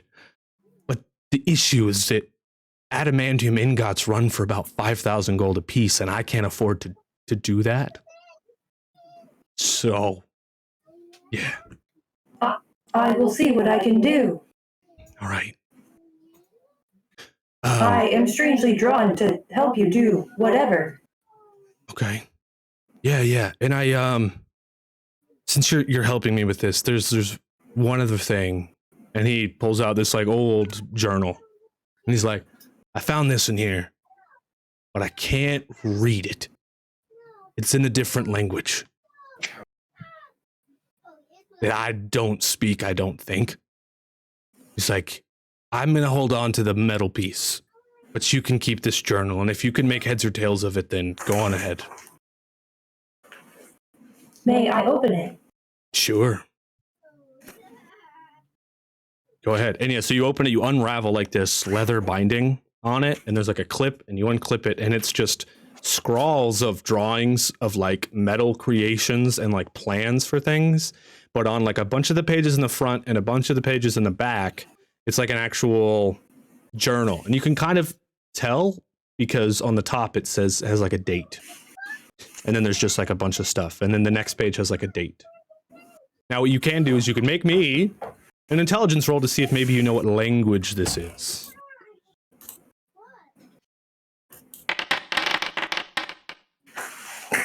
Why does Foundry hate me so much? That's a 6. So all you know is that it's some kind of old language. Reroll. Hey, magic. and you get an advantage from certifiable. Thanks, guys. They're interested too. So They do I want to roll know. it? Do I roll it 2 more times? That's it. 2 more times. You take the higher roll. It's an 8. 5. Only makes it a 9. I'm sorry. That's It's your okay. curse. It's your curse this campaign. I'm sorry. So all you I know will is that never roll it's high. some kind of ancient language. That's all you know. And he's like, all right, so, I mean, if you can get, I don't know what this does. I'm going to meditate on it. Yeah, I mean, just like, good luck. And if you want to, it's actually going to give you, he's like, since I don't really make potions anymore, I don't plan on selling these anymore. He's like, here, I'm just going to give you one of these. You could just take it. That is a 45. He gives you a potion of the brawler. It's got 3 uses, and you could drink it to make your punches do ultimate damage for 1d6 rounds. That's what he gives you. He's like, see, I don't know nothing about potions. Do you punch things? I don't know. Yes, but usually there's a blade attached. Ah, yeah, okay. Yeah. Looks like you want Assassination like, was what I was programmed for. if you had like some like bladed gloves. I don't know. I am an inventor. I have bladed arms, but yes. All right, well. That's all I I have will for see you. what I can find out. Thank Okay. you. You're very welcome, T357, and just good luck out there. Yeah, I'm gonna meditate on this. It was good to see you. You as well. It's good to learn something. And this man was fine living his potion drinking, making life. He was fine until you opened his mind to the idea that maybe he isn't who he thinks he is. Now you can tell you've left him with a little bit of anxiety as you leave out of the building. I'm also literally shaking. What? No. No. I got the shakes about it. Yeah, nice. I think in my own brain, I have confirmed what I thought. Maybe. Could be. Could be. But it is a D&D campaign. You never know. Okay, so now we're going to take a quick 5 so I can use the bathroom, and we're going to come right back and see what quests these guys decide to take. But we're going to say you go back for the night to the inn as well and go to sleep. And upon getting inside, you can see Bomblin sleeping with his griffin, sucking on his thumb, and you can just see smoke coming out of the bottom of Raz's door as he's in there doing something. Fair enough? Hydraulics malfunction. That's funny. All right, we'll be right back. My Y'all don't shocks go are anywhere. acting. Yeah.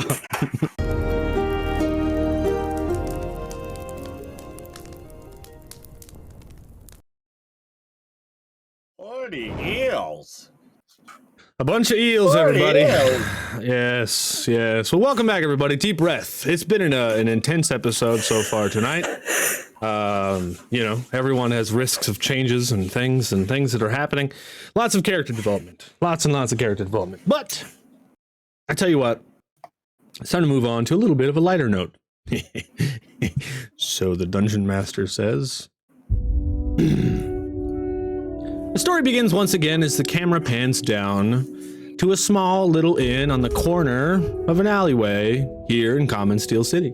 On the front above the door, you can see a sign that says Bomblin's Rough Riders. On the inside, you can see a bunch of buff men carrying in barrels and boxes and things that are now covered in a little bit of blood for reasons. As they're trying to wipe them off, as they're carrying them inside and setting them up on the inside. The camera moves around again to see you 3 standing together on the outside of the inn as they're all moving things inside. You 3 have plans to head off on your quest today to try and find the first of the 3 dragon keys to get you inside of the Dragon Vault. If you will, please. Where are you headed? Where are you going?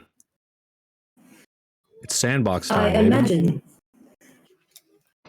we agreed on the Nimblewright, so I imagine we'll go to the one living Nimblewright we know at the Temple of Church of Life. Okay. Oh, but also, just because of Raz, the camera moves over to Raz. We zoom in to see Raz's mask broken. You want to explain what happened? The death demon had its fill of souls. As punishment from the god of death, he snapped the death demon's jaw. Now he remains wider to consume more souls. The death demon will have his day. Fair. All right. So you three then head up the road together. All of your things going on in your minds. Are you bringing Sweet Roll with you, Bomblin? Yeah, Sweet Roll's gonna stay home. Sweet Roll started to get really fat over the past 24 hours as we've just been feeding them as much food as possible. We're trying to heal up that leg. Nice rest chicken soup. Gotcha. Hell yeah. As you are walking up the street, you can see up ahead the Temple of the Hand, the Life Temple, the place you have been before. But as you're starting to get closer, you can start to hear the shambles of people running around, and you look up to the tower and you can actually see smoke coming out of the window from where the Nimblewright usually stays. And as you get closer up, you guys are running up the street, you can see Rikiki standing there with her hands out and a couple other of the hand trying to block what look like goblins and Kinku from coming inside of the temple. What do you guys do?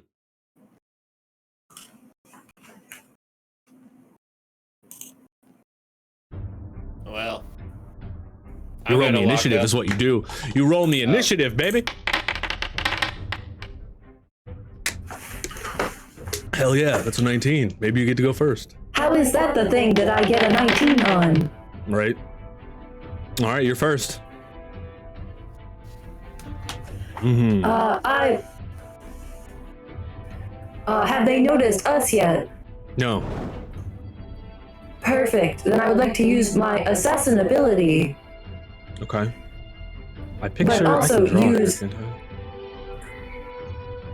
Can draw. Oops. Like that. Okay. Assassin ability. Go. But I would like to use my assassin ability that if target does not know I'm there, my first attack cannot miss. Nice.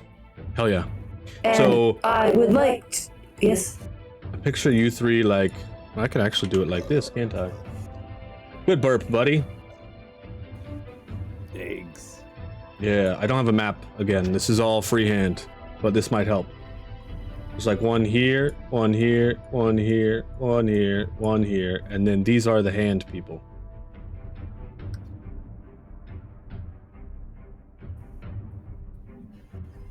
Like this. I love my map. And the circles are the Kinkus. Yeah, we got like a ooh. Oh, come on, let me draw. I could have just did K's, huh? Yeah, okay. Yeah. It won't let, that's not a good idea. We got 3 Kinkus, and then these ones are goblins. All right. So with my assassin ability, I would like to use my Swarmer Dart. Thrown weapon splits into 1d6 darts, hits up to 6 targets with 1 attack. Nice. All right. 1 attack. Don't miss it. Deep breath. Could hit 4 targets. I can't miss. Oh yeah, and you can't miss. Sick ass. All right, look at that. You've got a build going, dude. Awesome. Okay, which targets do you hit? I would like to take out the 3 Kenku and 1 of the goblins. All right. Roll me damage with your Swarmer Dart. And your Swarmer Dart, did it say it was magic as well? What is it?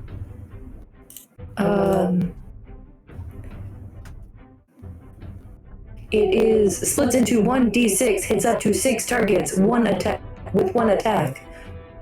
That's all it says. All right, so it's just normal damage then. So that's a D6. 4 times.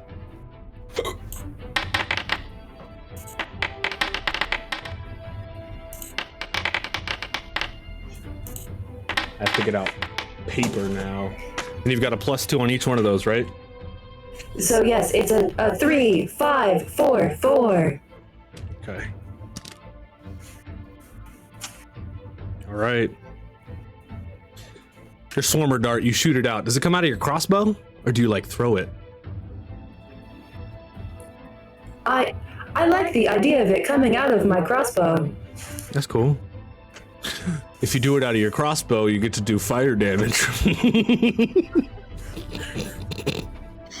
I'm just saying. And yes, that is exactly what happens. All right, roll me the fire damage 4 times. And that is a D4? Yep.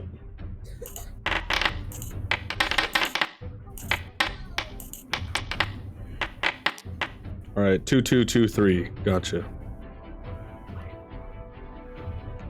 Okay. So you shoot out your dart, and it goes up into the air, and I imagine it flies down all at once, like, and it hits the 3 Kenku and one of the goblins, and like, and all of them turn and see you guys standing over there. And after you shoot, Rikiki's like, Raz! Raz! Help! Help! Raz? You look different.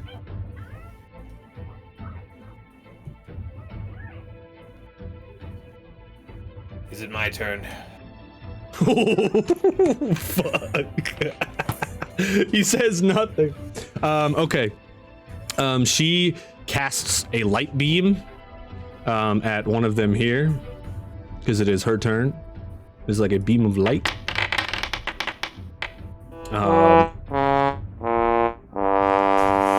Completely fails on her nat 1. And the other 3 just shoot little crossbows at them. Miss, hit, miss. So this one's gonna shoot this one. Oops, it's not a D8, it's a D6. Sorry. 5 damage. Now it's Bomblin's turn. I would like to prepare. Well, it's like a spell prepare. I use spell Nova. Any spell on the following turn this cast explodes in a nearby radius and is critical. All right. If your cast rolls fails with this spell, you cannot use magic for 1 turn. All right.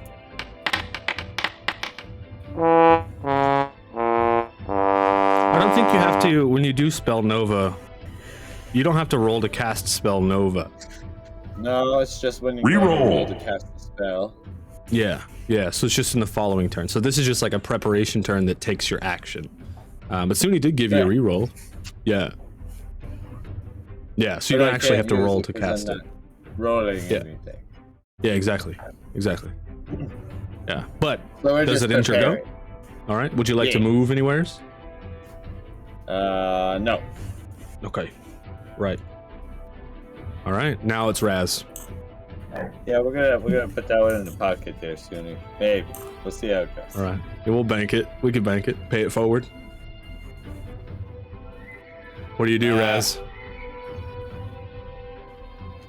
Gonna walk up to the nearest monster and just palm his face and cast Soul Siphon. Okay, cast it.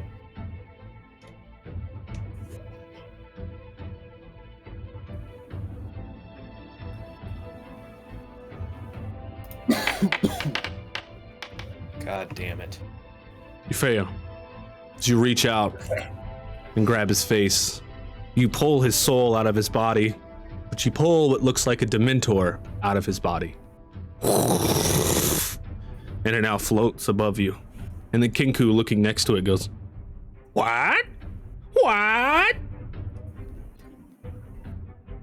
Is it end your go? Is it a bonus action to place coins on dead people's eyes? Sure, yeah. Or is that an action? Sure, it could be bonus action. All right, then I'll place.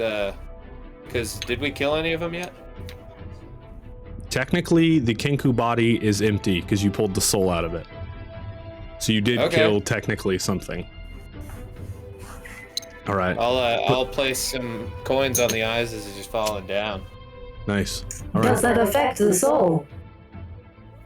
I think, in the words of Ned Braith, there's no soul to pass on. Technically, him putting the coins on there won't make him happy, but because of the way the item is set up, it still gives him the +1.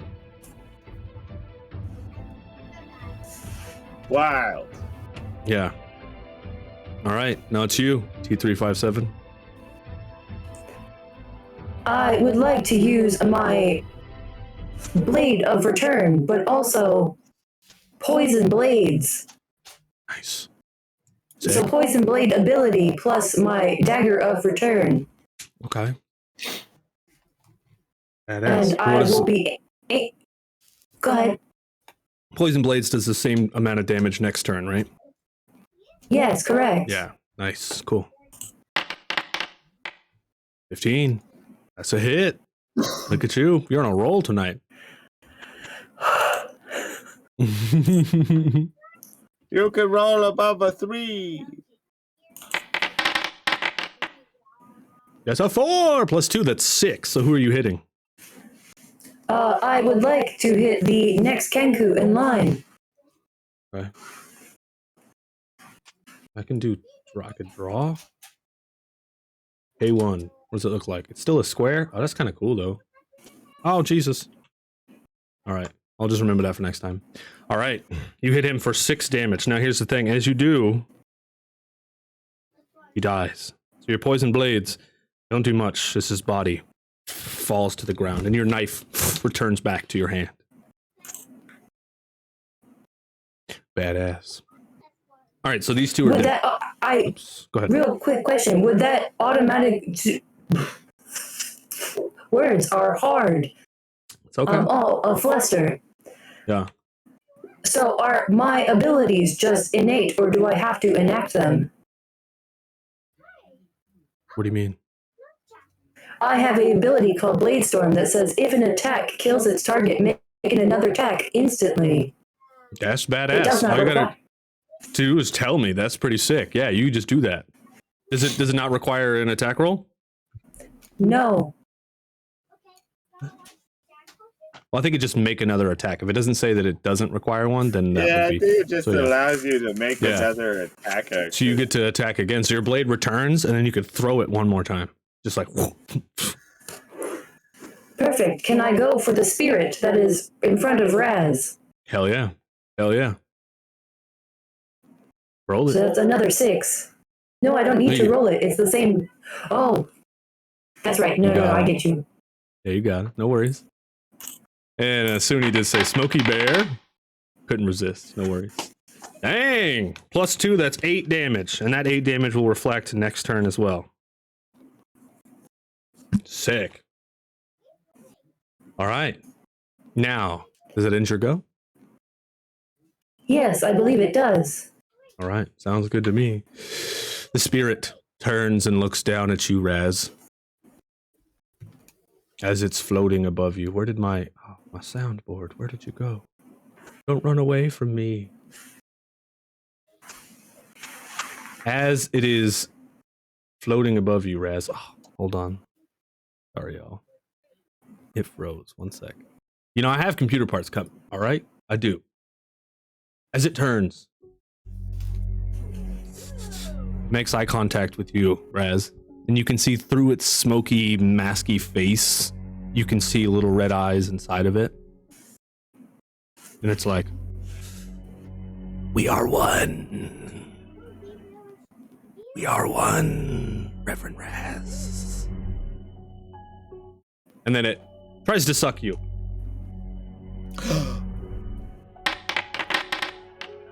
$19.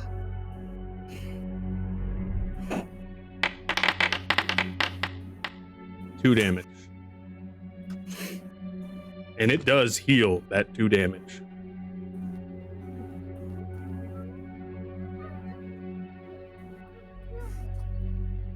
We are one. Yeah. All right, the last Kenku tries to shoot Rikiki with its longbow. That's what it does. Rikiki! You got a 17. That's a hit. Rikiki takes 4 damage. 4 damage, Rikiki. She's like, Raz! Raz, help! Raz! Yep, and then the goblin runs up. Gonna run over here and try to stab this dude with a little goblin short sword. And he gets an 18. This person of the hand. What the fuck are these rolls? I know. Person of the hand takes 6 damage. Fuck. Yep. The person of the hand, though, is going to try to attack back. And gets a 14. The person of the hand deals 5 damage. Heck yeah. 1, 2, 3, 4, 5. Oh, that is one that. Someone attacked this one? Oh, she did with the light beam, so he actually kills it. It's dead. This one runs up to this one. Same thing. Here we go. There's a pattern, everybody. That's a 4. He misses. It riposts. With a 4, it misses. Same pattern, everybody. That's a 7. Goblin misses. That's a 6. The person of the hand misses. Rikiki shoots a light beam at the last one. With a +5 to magic, that's a 9. She misses.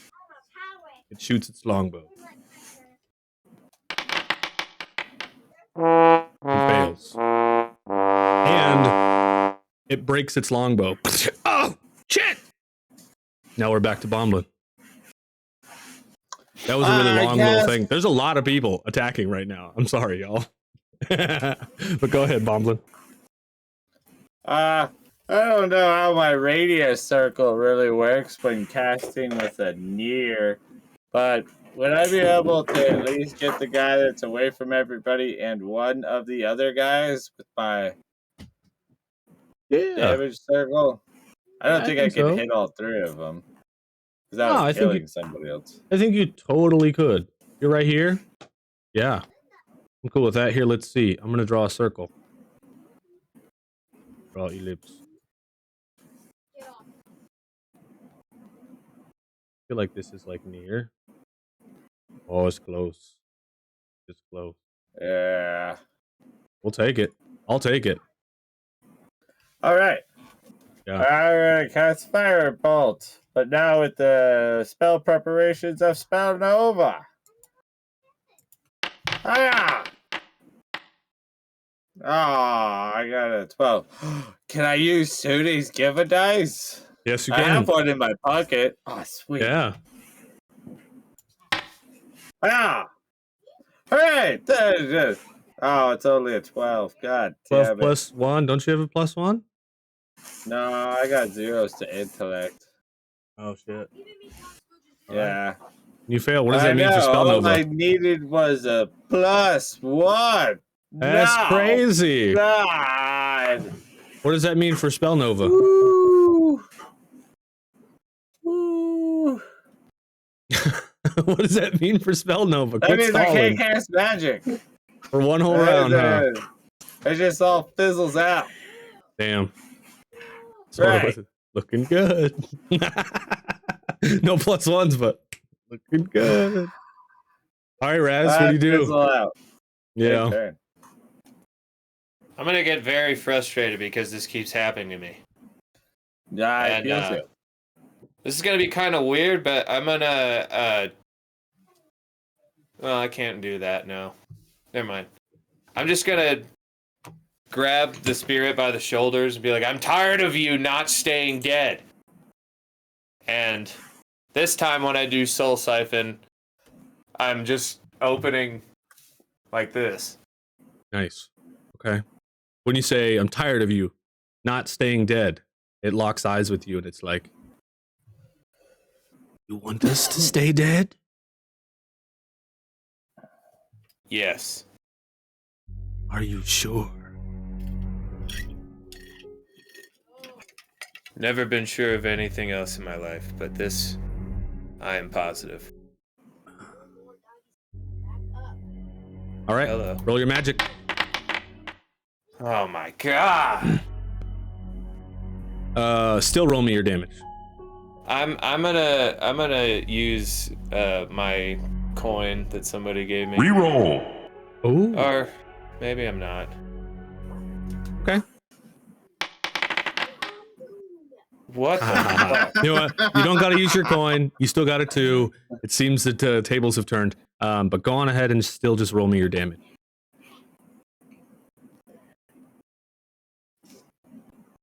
Alright. But you only get that a D10. There's no like roll me a D10. Magic damage. That's a 9. Right. It looks you right in the eyes, and you try to cast it, and you could feel it kind of fizzling out. But then as you look down, you could actually see that it rushes into you anyway and disappears.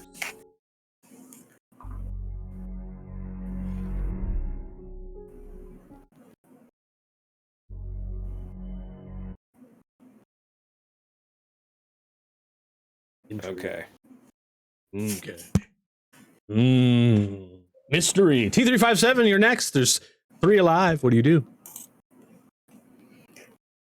So I imagine since the thing I hit with the poison blades is now inside Raz, I cannot target that same damage at someone else. True. Very true. Yeah. Fine. There are 3 left, correct? Yeah. I would like to use my Swarmer dart again out of my crossbow. Nice. Sick. All right, but they know you're there, so you got to roll to hit. Yes. Oh. Sad. Sad. Womp womp.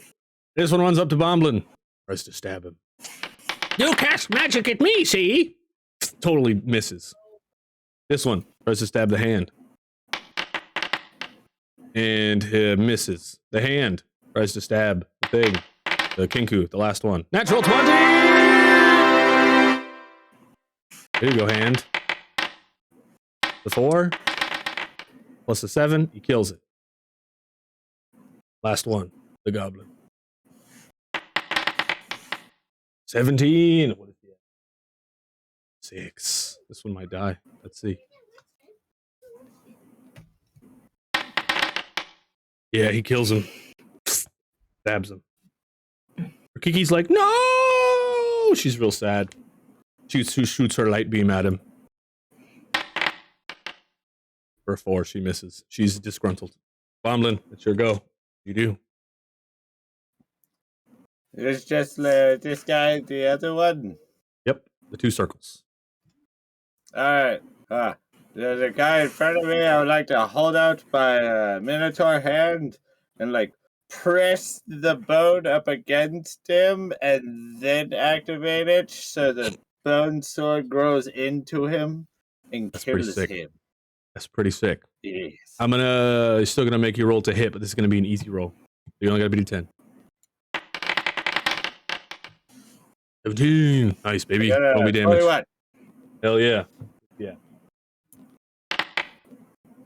Nice. You kill him. 7 damage. You kill him. It grows. Then, he's like, my bone sword back. And he's like, ah, and there's just a hole, and it looks up at you, and it's like, ah, ah. It's like the slowest death. Ah. I'm gonna like try and step on him, but it's obviously not making it better at all. Oh, just die already. Just die. All right. He dies. Does that injure go? Yes. All right, Raz, just you, buddy. 1 left. I'm just gonna look at my hands real quick. And I'm just gonna say, fuck it. And I go up to the thing. I remove my necklace, and I start trying to choke it out with my Netflix. Well, I mean, there was progress when you talked to the, all right, though. Sounds good to me. If you want to choke him out, that's contested strength. versus a goblin. Was definitely got a -1 on strength. You got a 5, a 4. You got a 10. You just right in front of Rikiki. I imagine you run past her and you just jump on top of the goblin and start strangling him. And he's like, "Why are you doing this? Why? I don't know you. Get off me. That's my purse." All right. Now, as you're strangling this goblin, everyone slowly starts to gather around you. And initiative is over. You look up and you can see the people of the hand all standing above you, and your two friends are standing above you as you're just strangling this goblin to death. And his head slowly turns like white, and he passes out. And Rikiki's like, Raz, what's going on? I'm being punished for my sins. What have you done? I'm placing coins on the goblin's eyes, and I'm just angrily like pushing them in to their eye like sockets. really fucking far. You can hear squelching. Gross. Like fapping sounds. Yeah. And then I'm also gonna go over to the other bodies and put coins on their eyes. Gross. Like Ricky, Raz, I have something to tell you. But first, why are you guys here? What's going on? We were hoping to see your nimble right. Oh, Nim? Yeah, so these things came and they were up in the tower and well, we went to go check on him and he's gone. But all of them are down here now. I mean, we can go up there, you can investigate, maybe you can find something that might lead you to him, but he's just gone. And I think that these things kidnapped him. Well, we still have the nimble right detector. We could probably track him. Oh yeah. He's the one that made that. Yes, that could help. That could really help. Raz? I'm activating the device now. Oh, okay, yeah, and it doesn't do anything. She's like I don't know where these creatures came from, but I mean, maybe. Yeah, let's go up to his room. Let's go up there. We'll investigate. Put out this fire. And you guys begin walking with her inside the temple, and you can see everyone's kind of frazzled. They're like sitting there. Some people are like crying. You can see there's more like dead goblin bodies like inside of the temple itself. How many? You two kind of at least 3. Okay. Coins. Sometimes I forget who I'm playing with. How many? How many bodies? I need the exact number. That's funny. As you're doing that, 6 now? these two, yeah, it's 6. These two walk up the stairs. You guys know the way. She stops you for a second, Raz, and she's like, I had something I wanted to tell you. Well, you know, I'm the priestess here at the Church of the Hand, the Church of Life. I was actually nominated to be the High Priestess to lead the Church of Life here. But I have an issue. The High Priestess, being that we are the Church of Life, we believe in creating life. And not only as we discussed, I am a virgin. We didn't tell nobody, but also the High Priestess of the Church of Life has to be married. And they're trying to set me up with someone, but I wanted to ask you maybe what you thought about that. I think you should serve your god well, or else they'll punish you. And then I'm just gonna keep walking up the stairs. Damn, cold shoulder. Big time cold shoulder. She's like, oh, okay. She just puts her head down. And you walk up the stairs. You guys get up there to see this place is in fucking shambles. It's literally on fire. As you get up there, you can see some of the people the Church of the Hand are putting out the fire.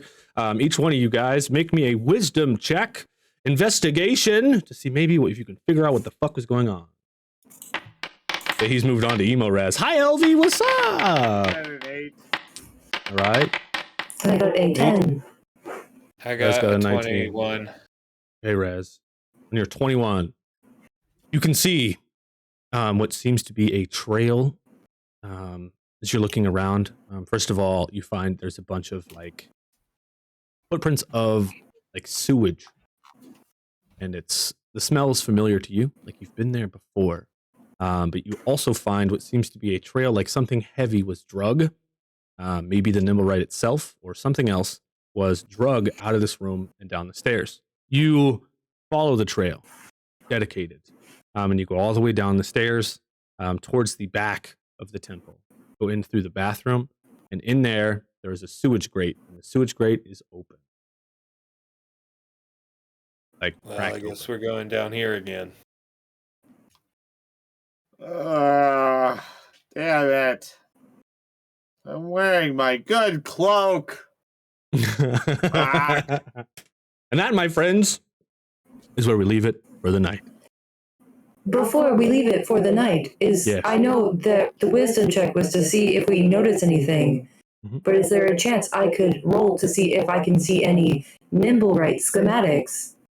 Oh, that's very cool. Yes. What did you get on your roll? Like a 9. How about roll it again while you're up there? Roll me again now that you're looking for something else. Roll it again.